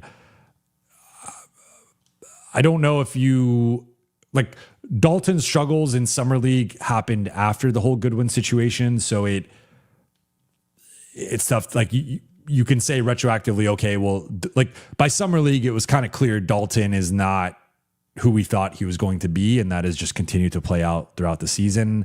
But having Goodwin as the 15th guy, or having Goodwin instead of DK, I mentioned DK just because they were not going to cut Bronny. That was just not something that was ever going to happen. And DK, I also think, had some value of, you could have potentially flipped DK in the summer, pre-Summer League, and gotten an asset back for him. And maybe it's a second or a couple seconds or something, but you could have cleared that space for Goodwin, kept a better player, and gotten back some assets in a DK trade. That would have been a better path to me than the current path, right? So, I mean, Goodwin, even comparing him to Gabe early in the season, like Gabe got flipped for Luke Kennard, but if you just had Goodwin in the Gabe role, that would have been an upgrade in the rotation as well. So, the Goodwin one was controllable. The Lakers just another misevaluation, and I think underestimating the impact of a role player and feeling like they were expendable. Like, yes, I mean, to some degree, Marcus took the Goodwin role, but he more took the DFS role, despite them playing different positions. And I think they could have really used Goodwin this season. Musical K420, thank you for the super chat. LA should give a chance to Cam Thomas. Low risk, high reward. I just don't trust our bench, Jovan. 77 and LBJ going to show up in the playoffs. Not sure about AR. Hopefully he does. So you have been on the adding the 15th guy, and I think in a perfect world, there is something to this where Kobe Buffkin does not have a guaranteed contract for next year, so you could eat the money and replace him with a different player. The thing with Cam Thomas, as we saw in Milwaukee, he started off strong. He fell out of favor there. He really struggled from deep. I think he was shooting 22% for an extended stretch there. And it got to the point where Milwaukee, a team like a full strength Milwaukee team, doesn't necessarily need Cam Thomas, but like could have still used Cam Thomas as a bench scorer. And they were not even interested in that. And now you've had 2 teams give up on him this season. And Brooklyn basically say, we just don't want this dude here. We don't think he's part of the rebuild. And then Milwaukee trying to keep, I mean, they're trying to tank, but like optically for Giannis, you're trying to be competitive a little bit. They clearly were like, Cam Thomas doesn't fit our future plans. So I'm more on the side of like, Cam Thomas is a very polarizing player. I'm more on the anti-Cam Thomas side. I think he's a player who, if he takes a hard look in the mirror and takes a step back, I think he could play a certain role on a team. I think he's in the phase of his career where he needs to be faced with the reality of like he's not who he thinks he is, and kind of go through his own, like I think there's some similarities here with Deandre Ayton, where Deandre Ayton needed to be given up on twice to have the sobering reality that he is closer to Clint Capella than he is the 2021 version of DA. And even this season, he embraced it, then he kind of stopped embracing it. Now he's embracing it again. So I just think there are certain guys who are wired a certain way where their self-confidence, every NBA player has self-confidence to the border of delusion at times. That's part of how you get to the NBA. Cam Thomas, I think it's out of the galaxy, his self-confidence and to a degree his delusion. So I think that's kind of throwing a grenade into the Lakers locker room in a way that I just don't think he's a winning player at this point of his career. Doesn't mean he can't get there, but maybe getting cut by the Bucks and given up on by the Nets is like the thing that gets him to play more winning basketball. Cause I just don't, he's not a guy, I think he'd be the worst defensive player in the rotation. If you're just, let's just say like Vando is out of the rotation right now. He's the 10th guy. Bring in Cam Thomas. I think he's a worse defender than Luke Kennard. I think Luke Kennard is a smarter defender. I think Luke Kennard tries harder. Of course, Cam Thomas has more physical gifts and athleticism than Luke, but I think Luke is a lower risk and less mistake prone defender than Cam Thomas. Tries harder than Cam Thomas. So yes, the offensive end. But I also think the Lakers, if anything, like they're struggling to some degree to make sure all three of the big three have the proper usage, and like someone each night has to take a back seat. I don't know if you want to add another high usage player into there, but to your point, like some of the bench stuff can be better. I just think Cam Thomas, very inefficient basketball player, does not really play defense, and I don't think the Lakers need to. You're worried about the bench. I'm worried about the defense. I'm worried about the top 9 defensively. I still think the only guy I trust every single night to be giving an above average effort and performance is Marcus right now. Luka's been playing really good defense for over a month. I think Austin has been trending up defensively. LeBron has been engaged. So like maybe I need to be more buying into, okay, the big three are playing better defensively, but the only guy I know in the primary rotation that's going to show up every night and give maximum effort and maximum performance is Marcus, and I guess to a lesser degree, Jake. I don't want to add another guy who's a defensive liability into the rotation and more of a shot chucker than anything. To your final point here, Luka and LeBron are going to show up in the playoffs. I 100% agree with that. Not sure about AR. Hopefully he does. Yeah, I mean, I think AR's playoff performances have been better than people have given him credit for, but he's not did not shoot the ball well a couple postseasons ago against Denver, had some really low lows in that Minnesota series, was playing through injury, but did not disclose that. And I've said before, if you're injured and you're out there, like you're injured and you're out there, you got to play through it, and you're going to get graded on how did you perform. Doesn't matter that there's no curve in the playoffs. It's just, did you perform or not? And Austin obviously did not perform to the level that the Lakers needed him to. So I'm bullish on Austin still. I think he's going to look more like the regular season version of him, but it would help if he got a little bit of a break. It would help if he was not playing 40 minutes every single night. Norma Maldonado, aka Mama Buha, thank you for the super chat. Mama and Dada Buha say hi from New York. Please hit the like button. Yes, let's get those likes up. Appreciate you. Love you. Hope you're getting some rest. DJJ, thank you for the super chat. Said since offseason that moving off Rui in SL should have rated as well was biggest key to internal team improvement. Team D improved immediately in Big 3 net rating. Oh, out of starting lineup. Okay. Team D improved immediately in Big 3 net rating skyrocketed when he went to the bench. Yeah, I mean, you're preaching to the choir. I know I drove some people crazy with my starting lineup analysis throughout the first half of the season, but I'm not always right. And I've been wrong about certain things from an analysis perspective. And, I know some of you love to remind me of that when, especially some of some of the Austin stuff or whatever. One of the things I was not wrong about was that I said it was a bad start. It was a bad idea to start Rui. They should have started Marcus. And we now have seen that play out in a major way.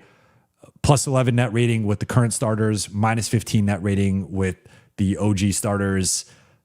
I think it was a no-brainer. I know they had success last season with that group, with the bones of the big three plus Rui plus Jaxson. But I think come playoff time, we saw some of the limitations there. And when you're having Rui matched up with Anthony Edwards at times, sometimes they went smaller and had DFS on him or Austin on him. I don't think that's a winning strategy. And I think the larger sample size we've seen with Rui, he's a 4. And the Lakers, the last couple of years, have jammed him into being a 3. And not only is he a 4, but he's just a player with, I would say, below average defensive instincts and his processing and just decision making on that end. Like, I think he wants to be a good defender, and he is a good post defender. And I think when he plays against bigs, he actually defends well. It's just you put him on an island against an ISO scorer, you put him on an island against an athletic guard, he's going to lose that battle more often than not. And that's how LA has deployed him. So that's where Marcus Smart, to me, he's been great in that role, and he's dominated plus minus. And it did not change with him starting. It actually brought it to the starting group, and the Lakers have gotten off to better starts. So yeah, it's been nice to see. So we're in full agreement there. And I wish the Lakers did it earlier. I think it would have helped maybe turn their season around earlier in the season, but hindsight's 2020. Although it was actually foresight was also 2020, but whatever. Chuck Dangler, aka Fang Charlie, sup Rate. I want to say, nice having Istok on your pod. Did you check the tweet where I tagged you? You'd be interested, I feel. Thanks for your work. I did not see that, but I will check for that. But appreciate you, and I still owe you an email with the Q&A, so appreciate the patience there. DJJ also said moving him was best. He hasn't improved the bench much at all, and JJ can't stop playing him, Luka, Braun together. I was right about everything. You were right about everything, and I'm curious now on the season where things are at with those three together, because again, I mean, the lineup data has been much better lately, so I've not been like pouring over it like a madman like I was earlier in the season. But if we look at Luka, LeBron, and Rui, those three on the floor still have a -4 net rating in 311 minutes. So to JJ's point and the Lakers analytics staff point, earlier in the season, they said 250 minutes is like the baseline you want for lineup data. 311 minutes, -4.2 net rating. That is not good for those three. And it's particularly on the defensive side where they have a 122 defensive rating, which is Wizards, Nets, Pacers level bad. That is worst in the league level bad. So my broader point throughout the summer and the offseason is you cannot defend at a certain level with Luka, LeBron, and Rui. You add DA in there, it gets even worse. You add Jaxson, it gets a little better, but that's just not, that 2 through 4 is just not. Now, some of the small ball looks have been better, but you have Marcus out there. I think you could probably get by with the big three plus Rui and Marcus, but those three together in a more traditional lineup with a center, I don't think is a smart strategy. And you look at contrast here, Luka and LeBron on without Rui plus 2.4 net rating. So a 6.6 point per 100 possession swing with Rui on versus off with Luka and LeBron together. And that's in 660 minutes. So that's over double the minutes. You see a real shift there.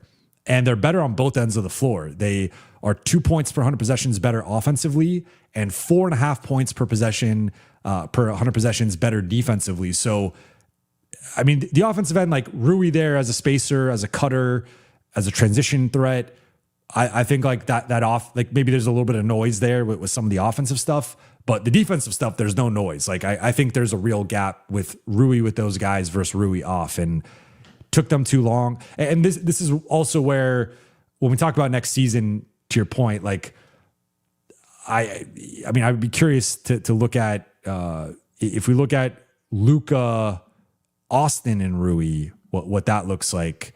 So those three on, and this is not isolated with LeBron or not, like 520 minutes plus 8.4. So that has looked better. So that would be an argument for potentially keeping Rui and making him the 4 if LeBron either retires or does not return.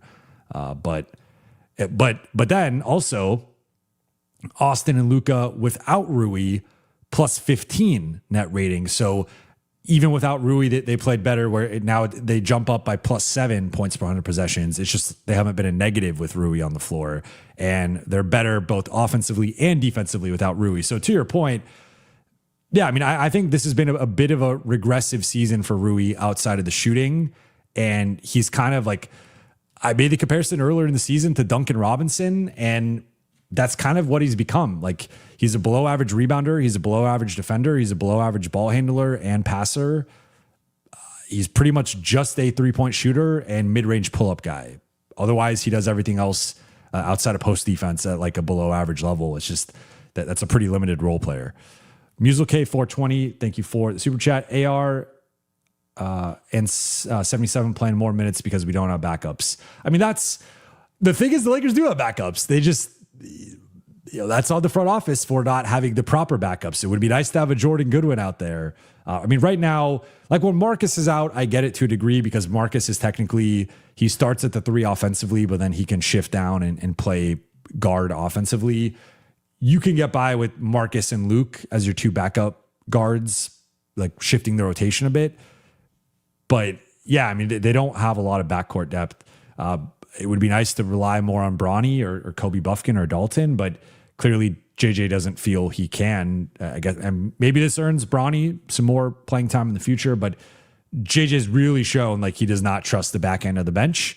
I think it's understandable. The back end of the bench has not been reliable, and those guys have often not done a lot with the opportunities they've been given. But yeah, I mean, this is a back end roster problem. That said, I still think you could cut 2 to 4 minutes off each guy and survive. Cage Britt, thank you for the super chat. Opinion on rosters building, moving forward with expansion. Yeah, so NBA is talking about expansion, and you know that they're moving forward with it now to explore the possibility of it, and they're looking for $7 to $10 billion for a potential Seattle franchise, bringing back the Supersonics, and a potential Las Vegas franchise. One interesting thing with it will be, if you guys remember, with the Charlotte Bobcats in 2004, they gave them the number 2 pick, which I'll be interested to see what they do with Vegas and Seattle in terms of draft slot.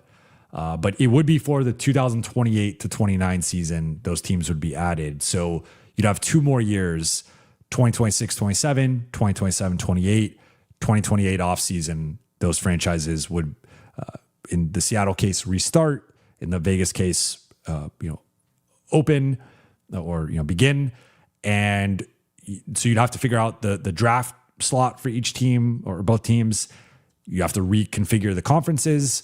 But also, I'm curious to see if they do what they did with Charlotte, where they did the expansion draft and you were able to protect 8 players on your roster, and anyone who was not protected was eligible to be absorbed into the new team. Now, with 2 new teams, I wonder if that's like a lower number. Maybe it's like 6 players, or maybe 7, just 1 fewer or 2 fewer.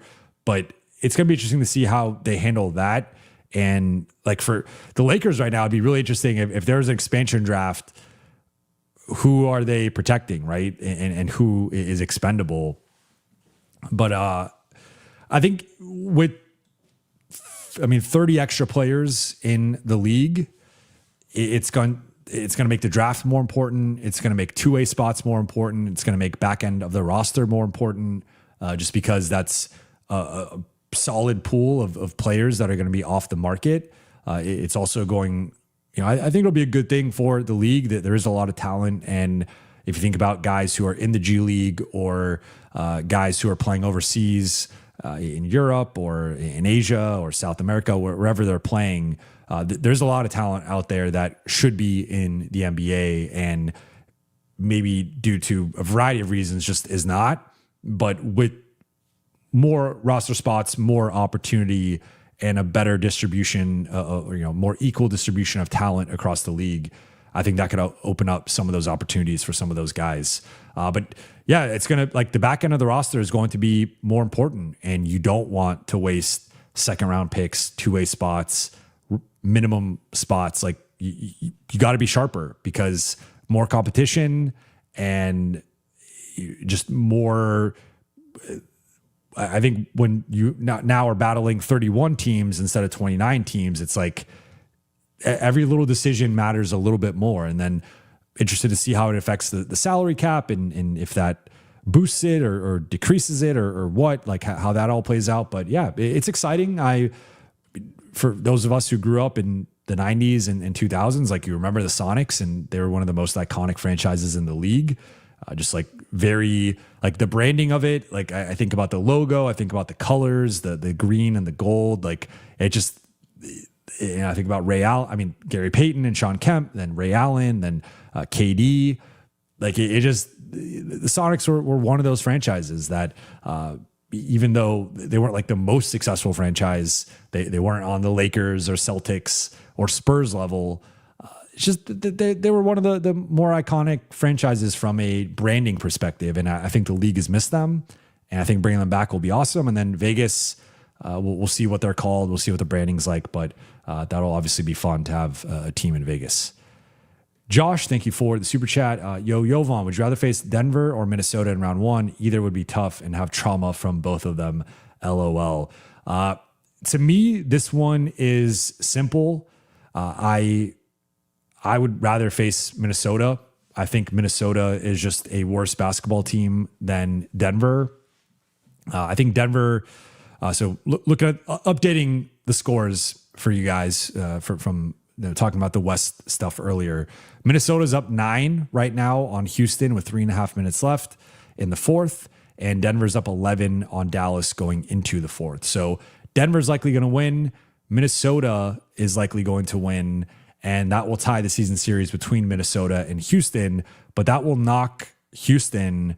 Right now, they are a half game back of Minnesota, a win back from Minnesota, tied in the loss column. This would push them back 2 fewer wins than Minnesota and 1 more loss. So they'd be a game and a half back of Minnesota, which would really push Houston in as the more likely 6th seed for now. So actually might shape up well for the Lakers playing Houston in round 1. I've been saying since after the first 2 matchups, I think the Lakers would beat them in 5 based on the updated information and reference points that we have on the 2 teams in those matchups. But so could be, I think Denver is looking less and less likely. If you look at their upcoming schedule, they could rattle off a win streak here against some pretty easy teams. Minnesota and Houston both have tougher schedules. They also both play each other again down the stretch here. So between these two, though, I would rather face Minnesota. I just think Denver is the better team. I think Jokic is better than Ant. I think the Jokic-Murray 2-man game scares me more than whatever Ant and Randall are doing in crunch time.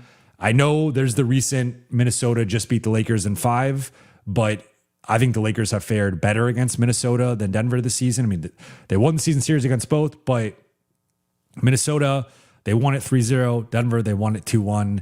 But when you add in the context, in the Minnesota series, there was 2 close to full strength matchups.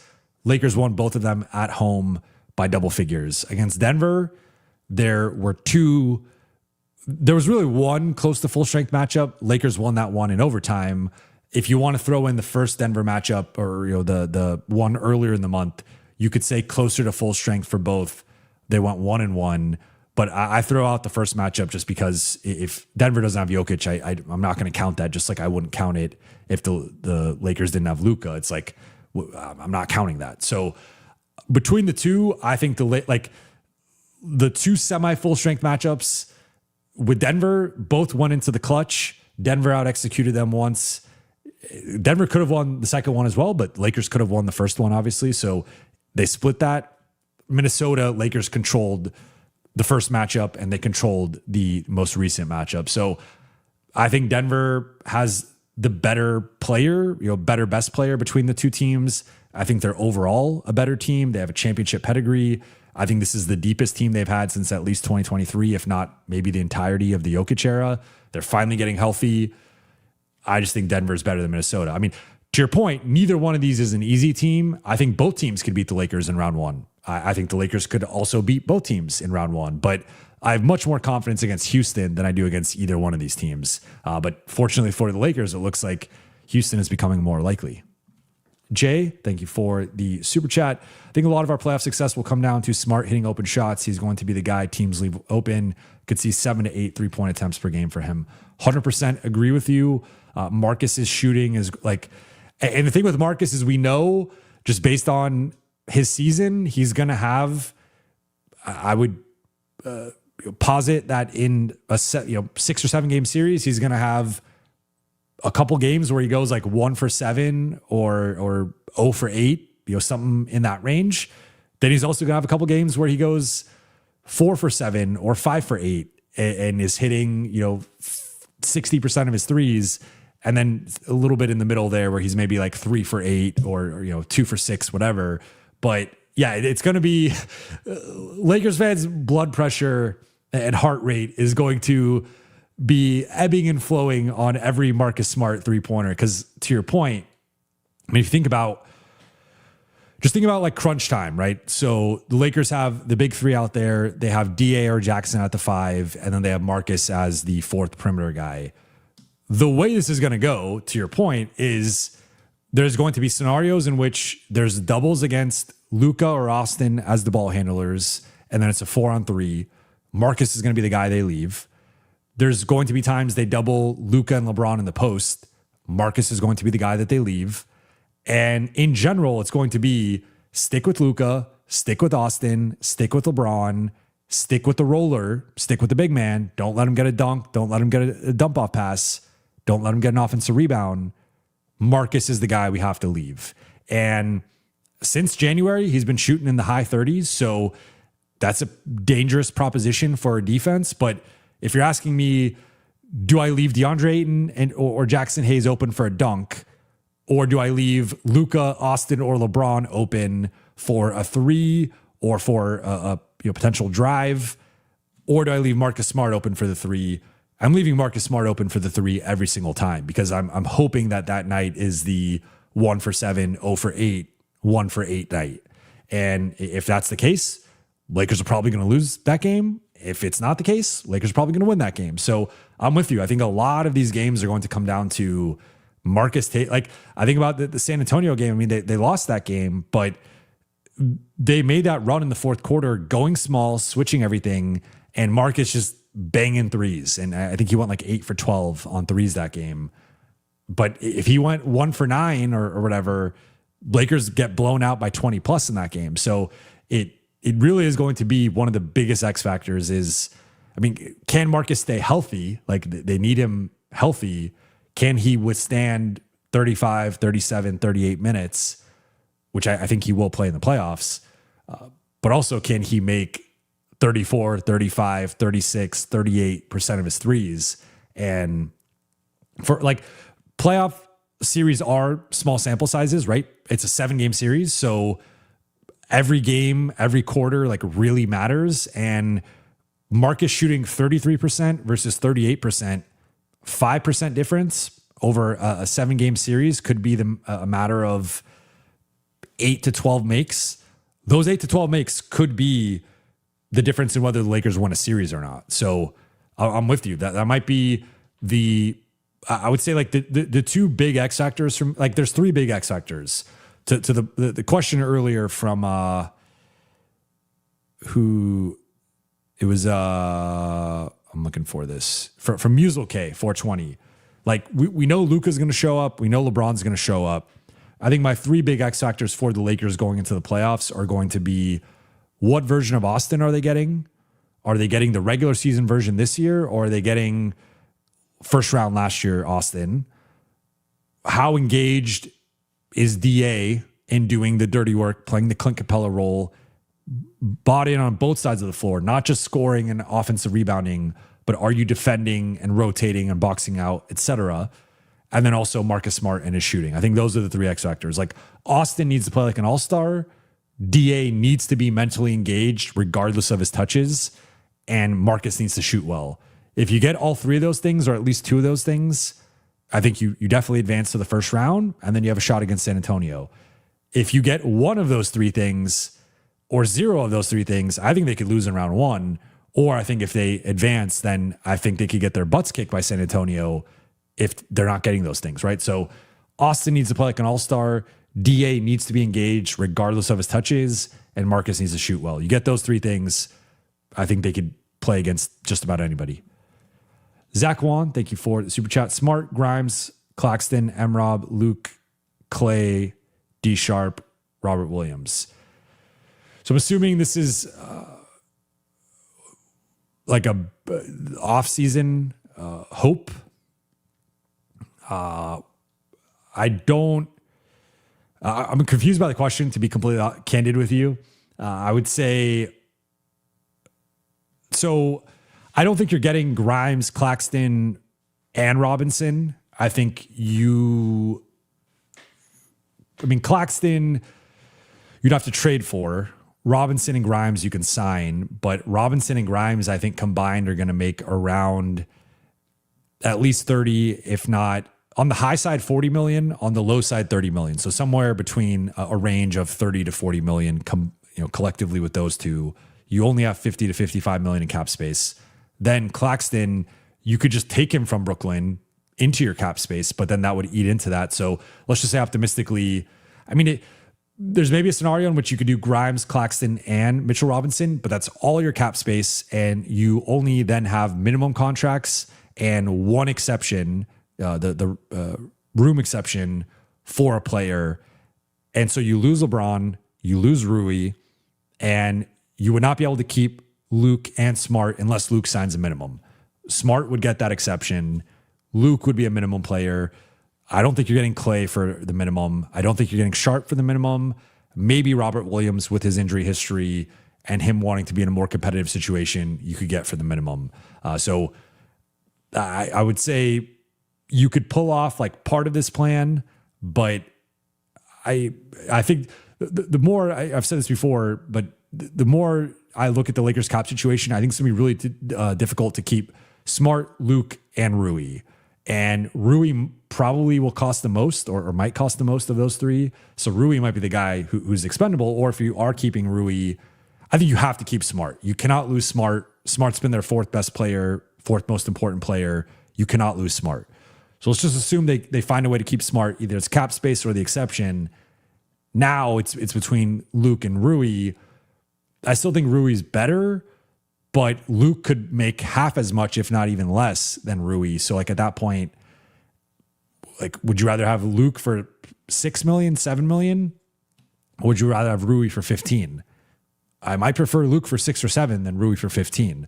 But so I know you don't have Rui here, and I assume you're saying Rui's gone, but I also don't think it would make sense to get Claxton, Robinson, Sharp, and Robert Williams. You don't need 4 centers when you potentially have Jaxson coming back or DA opting in. And again, I'm not sure if what you meant with this framing here, but I like where your head's at though. I would love to add, especially the first 3, Grimes, Claxton, Mitchell Robinson. Sign me up for any of those 3 and a couple of those guys. So like honestly, Claxton and Mitchell Robinson would be a dream center combination. If you would be investing a lot. You'd probably be investing 40, 42 million at the center spot, but to have Claxton as your starter, Mitchell Robinson as the muscle off the bench, monster offensive rebounder, tough physical player to complement Claxton. It's almost like the inverse of the DA Jaxson pairing. It's Claxton as like the more finesse, skinny, athletic starter, and then Robinson as the more physical, tougher, better rebounder off the bench. I think that's a great pairing. Both guys are great lob threats with Luka and Austin. And then Grimes could be your 6th man or potentially a starter. I like him more in a bench role, but depends on the money. And then Clay, I just don't. To be honest, I don't love the Clay fit, more so just because of the defense. I don't really want to add in as another subpar defender, despite how great of a shooter he is. Sharp, I like. Robert Williams, I like. If you have Claxton and Mitchell Robinson, that just doesn't really make sense there. DJJ, thank you for the super chat. Rui's plus minuses don't trust because he mostly just stands around. He benefits from how good everybody else around him. It's why the bench still sucks with him. Well, I would also say Rui's plus minus is not good. So to that point, I don't want to make this into like I know you're the one presenting the questions here. I don't want to like be bashing Rui. I think with the starters, it was a fit issue. And then overall, I just think if you have Luka and Austin as your foundation, you need a certain caliber of defender with the other three spots. And I just don't think Rui is that caliber of defender, but maybe he fits temporarily. And then second one, or final one here from DJJ. Last thing, any issues with AR and Luka? High minutes is on Rob Pelinka, punted on season, and our back 49 guys are worse for it. Chose a pick in Rui over true contention this year. I mean, yeah, we touched on it a little bit earlier. I think the back end of the roster certainly could be better. And you compare, I mean, in general, I've made this point that a lot of the Lakers role players are slotted 1 to 3 spots higher in the rotation than they should be. Like on most of the other teams, I mean, it's crazy because I know a lot of these guys have been playing better, but I'm still keeping the sober perspective of where they're actually at. Like Marcus, you could talk me more into a starting role with how he's played over the full season. But again, if we go team by team quickly, DA and Marcus are not starting on OKC. They're not starting on San Antonio. I'm thinking like Marcus versus Champagnie. Like Champagnie's a little bit bigger. If you start Marcus, now you're going real tiny there. So I think they'd probably keep Champagnie as the starter. And then, even he's kind of small for a 4, but like if you're going Marcus, Vassell, Castle, and Fox, that's pretty tiny there. Champagnie's like a little bit bigger. Then you go to Denver. Marcus Christian Brown's not been shooting the ball well, so maybe you could talk yourself into Marcus versus Christian Brown, but they're either going with Cam Johnson or Peyton Watson at the 3. And then you got Murray, Jokic, and Gordon.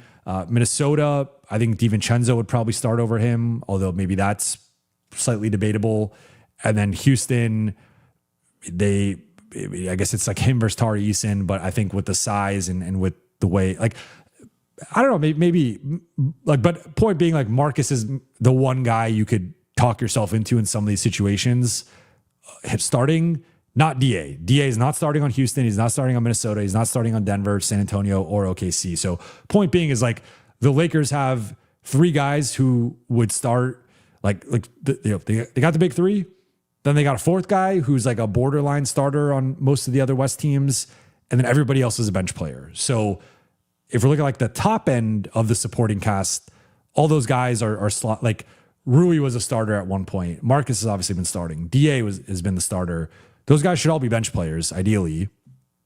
Then you get to like the back end of the roster where some of those guys wouldn't even be in the league or wouldn't be on a roster for other teams. So it's like, yeah, totally on the front office.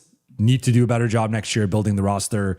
Spots 10 to 15 need to be better than they've been the last few seasons. And yeah, they saved the pick, but they better draft well and or execute a big trade this summer. Fiji, thank you for the super chat. Yo, huge fan. Keep doing you. Need more content. I appreciate that, man. Thank you. That is humbling to hear. You think we get a good offseason because of our current run? Also, do you see us winning a chip within 3 to 4 years? I'm becoming so with the offseason. I think the Lakers are going to add to the group, and I've said this before. I think they're going to add like 1 to 2 starters or like maybe a starter and a high level bench guy. Like I think they're going to add a couple pieces. My bigger question is like, how does it all fit together? And with regard to the last question, like, can they nail the back end of the roster? Because I think the back end of the roster has continually been a mess for the last few years. If you just look at spots 10 to 15, it's like a couple of former lottery picks that the Lakers are trying to make happen. And then like a couple of veterans who should be out of the league. And that's been the Lakers formula for the last few years. Got to do a better job than that. And like, stop chasing these names, stop chasing pedigree, chase actual skills, like chase skill sets, let's find a Spencer Jones, look at what, Cleveland has been doing, like find a Daquan Tomlin, like find those guys, find a Jordan Goodwin. Don't be hoping you can make a lottery pick work. I think that's been a mistake on their part. So I'm optimistic that the thing working in their favor is they're going to have $50 million in cap space in a summer when there's not a lot of cap space. And you could argue there's not a lot of free agent talent, but there are going to be teams that have to, like OKC might have to give up Hartenstein or Dort, or Cleveland might have to give somebody up, or Orlando might lose. It probably loses in round one, and maybe Suggs is available. Like, there are different scenarios here where the Lakers can take advantage of having cap space and having picks. And ideally they don't have to give up a pick to get some of these guys. But if OKC's like, give us a first for Dort, otherwise we're just declining his team option and he's going to be a free agent. And now you have to sign him at a certain, like potentially have to sign him at a higher price than what he's currently making. That's a calculus the Lakers have to make. Or, Jalen Suggs, like whatever. So I think they're going to get a guy and maybe a couple guys. I think they probably need multiple pieces, and this might be like a 2 off-season type build, but we'll see. In terms of winning a chip, it's difficult to say this far out. I think with Luka, they have a chance. We've seen him lead a team to the conference finals. We've seen him lead a team to the finals. In both scenarios, it wasn't like he was on this like stacked team with all this talent, especially that like the 2022 run isn't as impressive as the 2024 run just because they didn't make the finals, but like they whooped Phoenix in that game 7, and like the talent disparity between those two teams was huge, and they won that and got to the conference finals.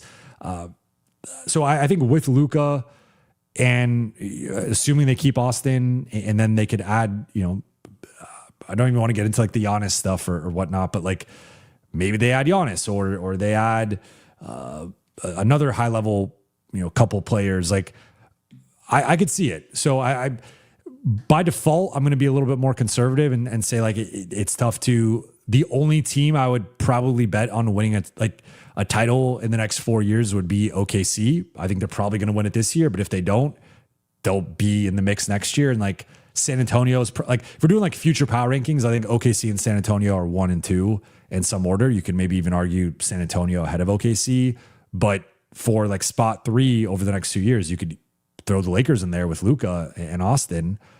So I think that they have a real shot, assuming they build the right roster. That is like, I'll say this, with the current regime, I'm skeptical. If they bolster the front office and make some real adjustments within the front office, and the front office starts to operate differently, I think they can win a championship. So I think with the current regime operating the way that it has, and with the blind spots it's had, and with the poor drafting recently, some of the poor back-end roster stuff, that gives me some pause here with that group being able to build out a contender, because quite frankly, they have not built a contender since 2021. That was the last time the Lakers, you could argue 2023, but that was not a competitive conference finals. I mean, technically they were the top 4. So sure. I mean, maybe 2023, but that team was also a 7 seed. So it's like, if we're talking about like Lakers being top 3 seed, 55 plus wins, like bona fide clear cut contender, maybe they get there this year, but it's been a while. And so I say with the current regime, I'm a little skeptical. If they make some changes, if they can bolster it, and if they start operating in a different way, that's where they rope me back in. And so far, we'll see. But I do think they mismanaged this roster to a degree this season. And like they could, again, if you put Wiggins on this team instead of Rui, to the earlier point, I think this team could really beat San Antonio and really be there. OKC would still be favored, but have a better shot than they currently do. Zach Wan, who would you put against? Thank you for the super chat. Smart, Dunn, Brooks, Draymond, Stu. Is this like a we're talking like fighting here, or because I mean, the first thing I think of when I see these guys is fighting. Who would be my fighting team against this? Like, James Johnson's out of the league, so that's a tough one. I would throw in Ron Holland. I would throw in Jalen Duren. Gonna put Duren and Beef Stew against each other. Who are some other fighters to throw in here? Let me know in the chat who you guys would throw in here. I'm trying to think on this. Wow. So not been paying attention, but we have two close games here. Denver's only up 5 with 3 minutes left on Dallas. Houston, Minnesota actually went to overtime, and I'll see you guys going through it here. So yeah. Life as B. Will says, Steven Adams. Yeah, have to throw. So let's say, and Iceberg Watkins says, let's get those likes up. Yes, let's get those likes up. Okay, so I'm catching a lot going on right now. I'm catching up with these scores here. So Jamal Murray has 51, and then Naz Reid just got ejected. Minnesota's up 6-0 in overtime, so that they're up 6. I would throw in for the fighting. So you have Smart, Dunn, Brooks, Draymond, Stu. I would go Steven Adams, Jalen Duren, Ron Holland. There's got to be some dudes I'm blanking on here.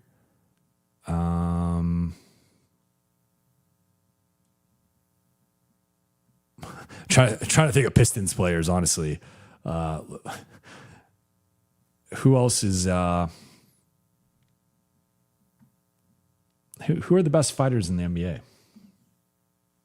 I mean, I'm seeing like Ben Wallace, Ron Artest. That's old stuff though. We're not Hot Nick says Bane. Someone says Amen. Bane. Yeah, I think we're going with like the current group. I think Jaden McDaniels would be tough in a fight just because he's got the length, and I feel like he's a tough dude. Yeah, that's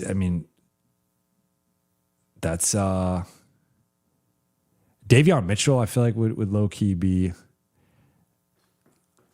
Vando. I would not want to fight Vando. Fiji Water says Miles Bridges. I'm going to stand away from that. Oh, Tally Khalifa with the Trey Jemison is, yes, Trey Jemison. I miss him in LA. He's now with the Knicks. I mean, now we're going with like all big men. So there's at least like some positional versatility.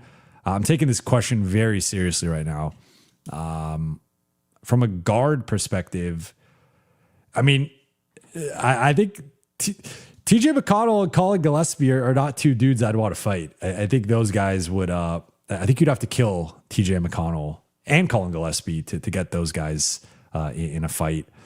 So I'm trying to think of like point guards like Davion Mitchell comes to mind. There's got to be more guys, but this is a fun question. But yeah, I mean, people are talking like Anthony Mason. Tally Clifford says Sion James. Then Life is B. Will says Thompson Twins, Holland, Duren, Adams. That's a pretty good list. Let's go with that. Thompson Twins, they got the cat-like reflexes. Hot Nick says Grayson Allen will be. Yeah, Grayson Allen's going to trip somebody and injure them. All right.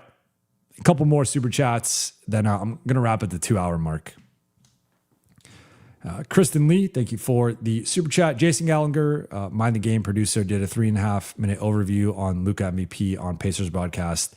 He stated Luka has the 7th highest usage of any player in a season. Definitely needs to cut back. Because I would also, one thing I'd be interested to see with this usage stat is that I would assume most of the other players in that top 6 did not have like a number 2 and a number 3 of the caliber of LeBron and Austin. So I think there have certainly been times when the Lakers have been shorthanded, or Luka's got it going, or maybe they're without one of the big three and the other one doesn't quite have, like, Austin has struggled in some of the more physical matchups, or LeBron has gone through stretches where he's been a bit passive or his jumper hasn't been there. So it's like, I get funneling things through Luka. I do think it's been a little bit high, especially these last few games. They could do a better job reducing it. And but that's interesting. I would have to look it up. At this point in the show, I'm not going to look it up, but something to chew on for a future show of just like looking up where he stacks up and how those guys all kind of stack up against each other in that top, let's just say like 10. Josh, thank you for the super chat. Don't want to beat a dead horse, but imagine if Rob had kept Max and Goodwin, hindsight 2020, but they'd raise Athletic and D floor this team, SMH. I mean, between the two, Goodwin was far more realistic than Max. I mean, if we're going to be critical of the front office, we have to, if Max gets brought up, we have to acknowledge both identifying Max and drafting him, or trading for the pick to draft Max, but also the masterclass with the negotiation with Nico Harrison, where keeping everything under wraps, but more like could have been Austin in the trade, could have been a second first round pick in the trade, could have been Dalton in the trade, which like in hindsight would have been fine, but like at the time, Dalton had more value and people were higher on his potential, as we saw with the Mark Williams trade. So the fact that they were able to keep Austin out of the deal, the second first out of the deal, and DK out of the deal, awesome. That said, at the time, I felt this is not hindsight. I would have rather put Dalton in the deal than Max. Now, Max had begun to flash that 3-and-D skill set and do it at a pretty high level as a starter.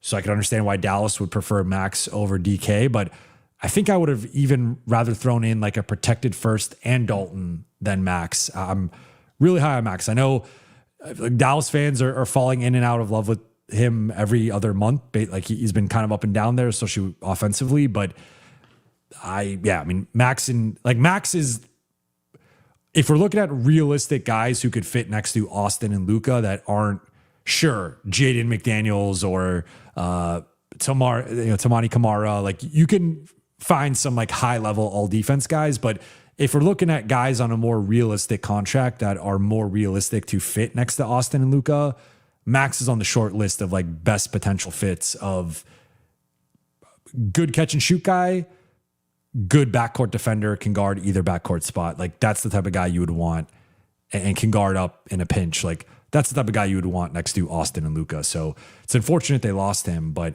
Goodwin, I think was the one that's less defensible because Max, it was to go get Luka, and I can understand not wanting to give up an additional first in that deal. You had to match salary to a degree, and it's like you're getting Luka, so you're not going to have Max Christie be the sticking point in a Luka trade.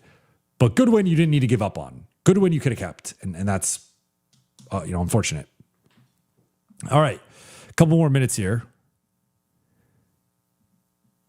Kristen notes Dallas didn't want DK. They won't take a non-defense guy. I mean, yeah, they did not want DK. I mean, to be quite frank, no one has wanted DK. They've been trying to trade him all at the deadline. No one wanted him. So yeah, I mean, his value is at an all-time low. I might have to pull this game up right now. I'm going to pull up League Pass. I've never watched League Pass simultaneously during. Well, let's make sure I mute it. Hopefully this does not screw up the connection right now. Let me know in the chat if it does. But maybe I'll go through the end of the Rockets-Wolves game. Let's do that. This will be... So Denver's going to win. They're up 9 over Dallas with 53 seconds left. We got a minute 14 left in this Houston-Minnesota game. Minnesota closing small. Also, no Ant for Minnesota. So this would be a bad loss for Houston.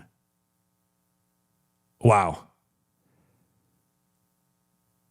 Just chaos out there. There was like 3 straight loose balls, but it looks like it's Minnesota ball down 3 with a minute and 1 seconds left. And KD, of course, nothing like cutting to KD when he's shaking his head and looking displeased with his teammates. It's an annual tradition.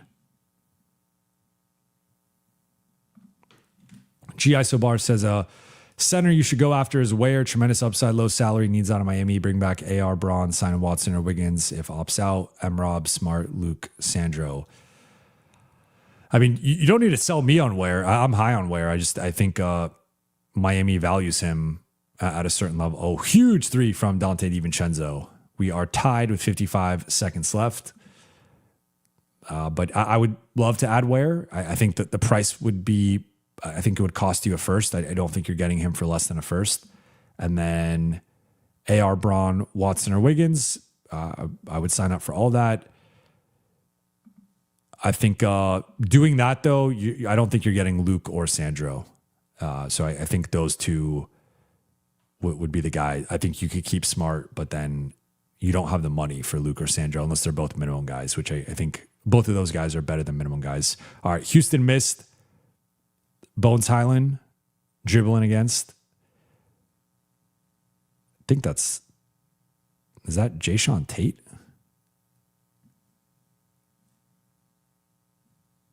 Ooh, Randall creates a separation. Huge jumper. Yeah, that is Jay. Oh, I guess Tar Eason. Yeah, Tar Eason's not out there. Huge jumper from Julius Randle. So Minnesota's up 9. I mean, not up 9. Up 2 with 9 seconds left. 8.8 to be exact. I wonder, why is Jaxson Tate out there? Why is Tar Eason not up? I mean, not out there. Hans de Leon asking, score is Minnesota's up 110-108 with 8.8 seconds left. Timeout Houston. Houston ball. And for some context here, Minnesota had a decisive lead late and then gave up I'll pull it up here, but Houston was down. I mean, I said it. They were down like 9 points with like 4 minutes left. My voice is completely shot, by the way. I appreciate you guys hang. So let's see. Yeah, Houston was down.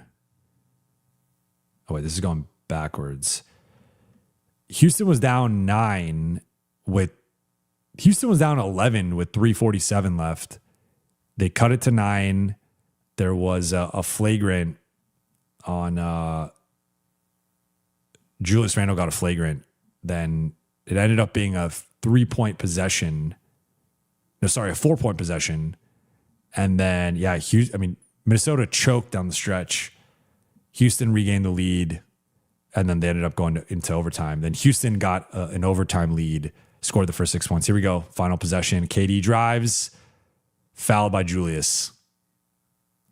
3.3 seconds left. All right, this is huge for the Lakers. If you want KD to miss one here. You just want a Minnesota win. That would be my if you're the Lakers, that's your rooting interest here. MJ asked, did you see Julian Reese's stat line tonight? No, I did not. I will pull it up. Let's see here. Oh, wow. 26 and 17.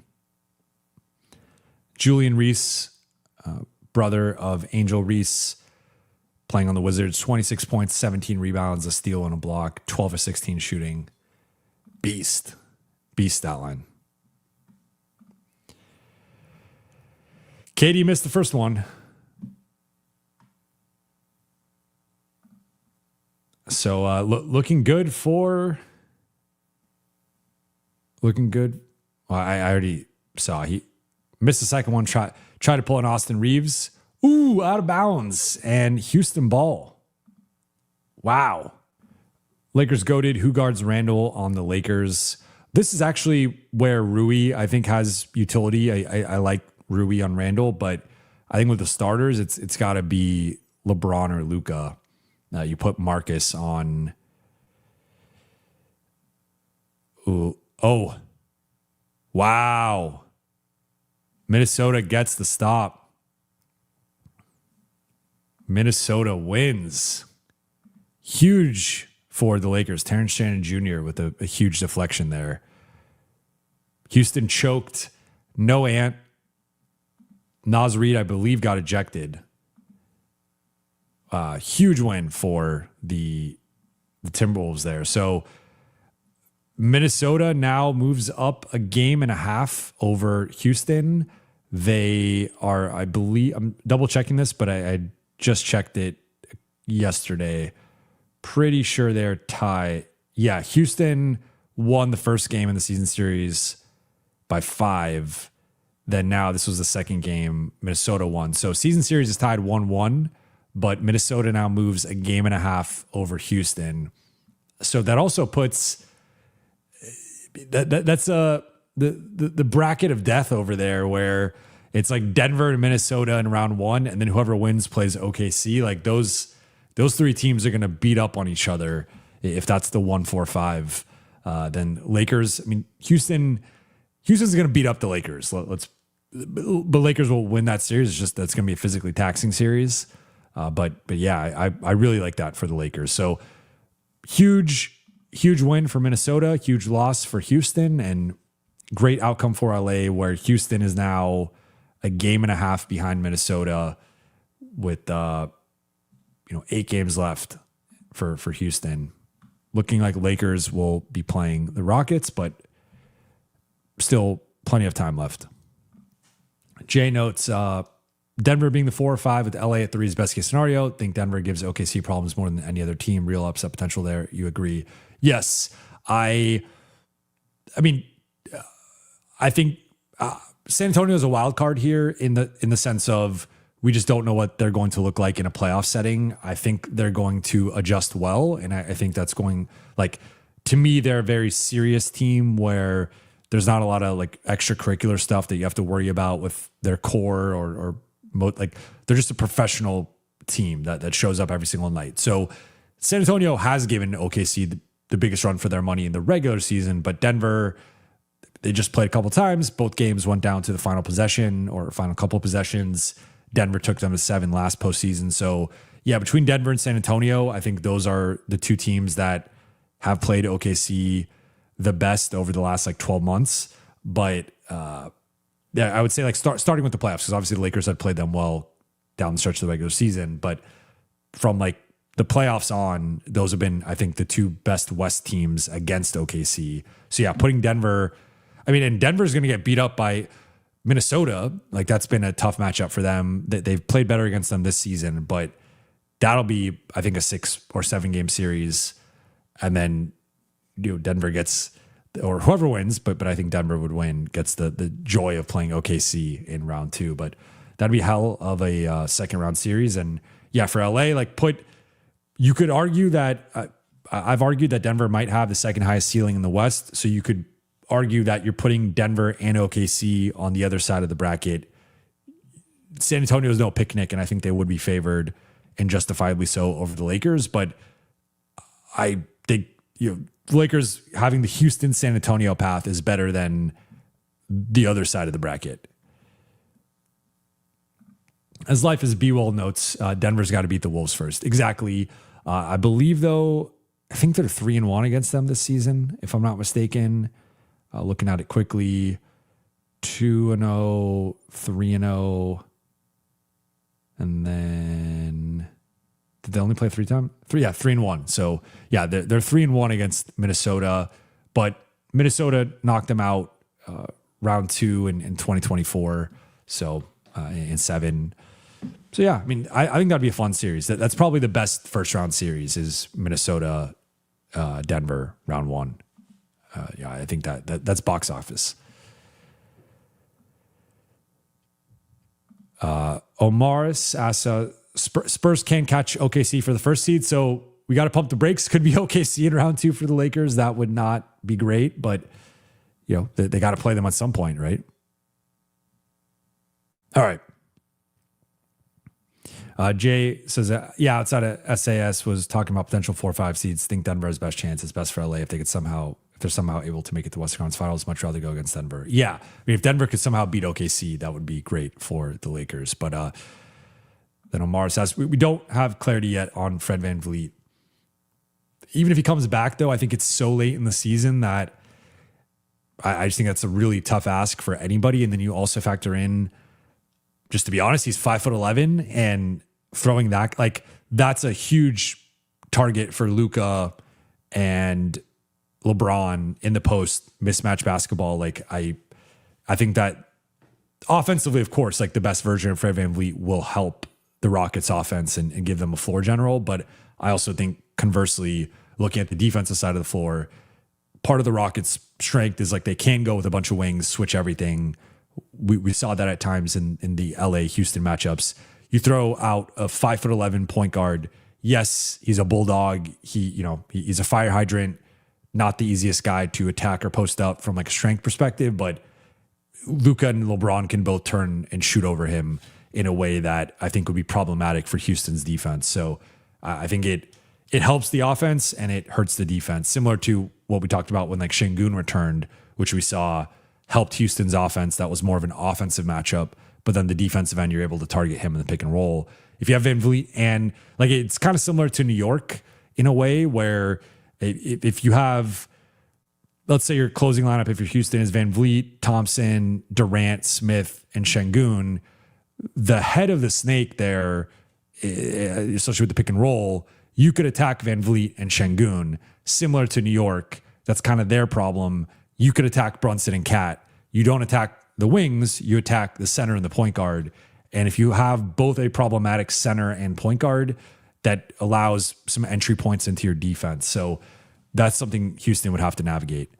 But I'm going to wrap here, though. Appreciate you all for rocking with me for over a couple of hours. That was a fun end to the show, reacting to the Houston-Minnesota game.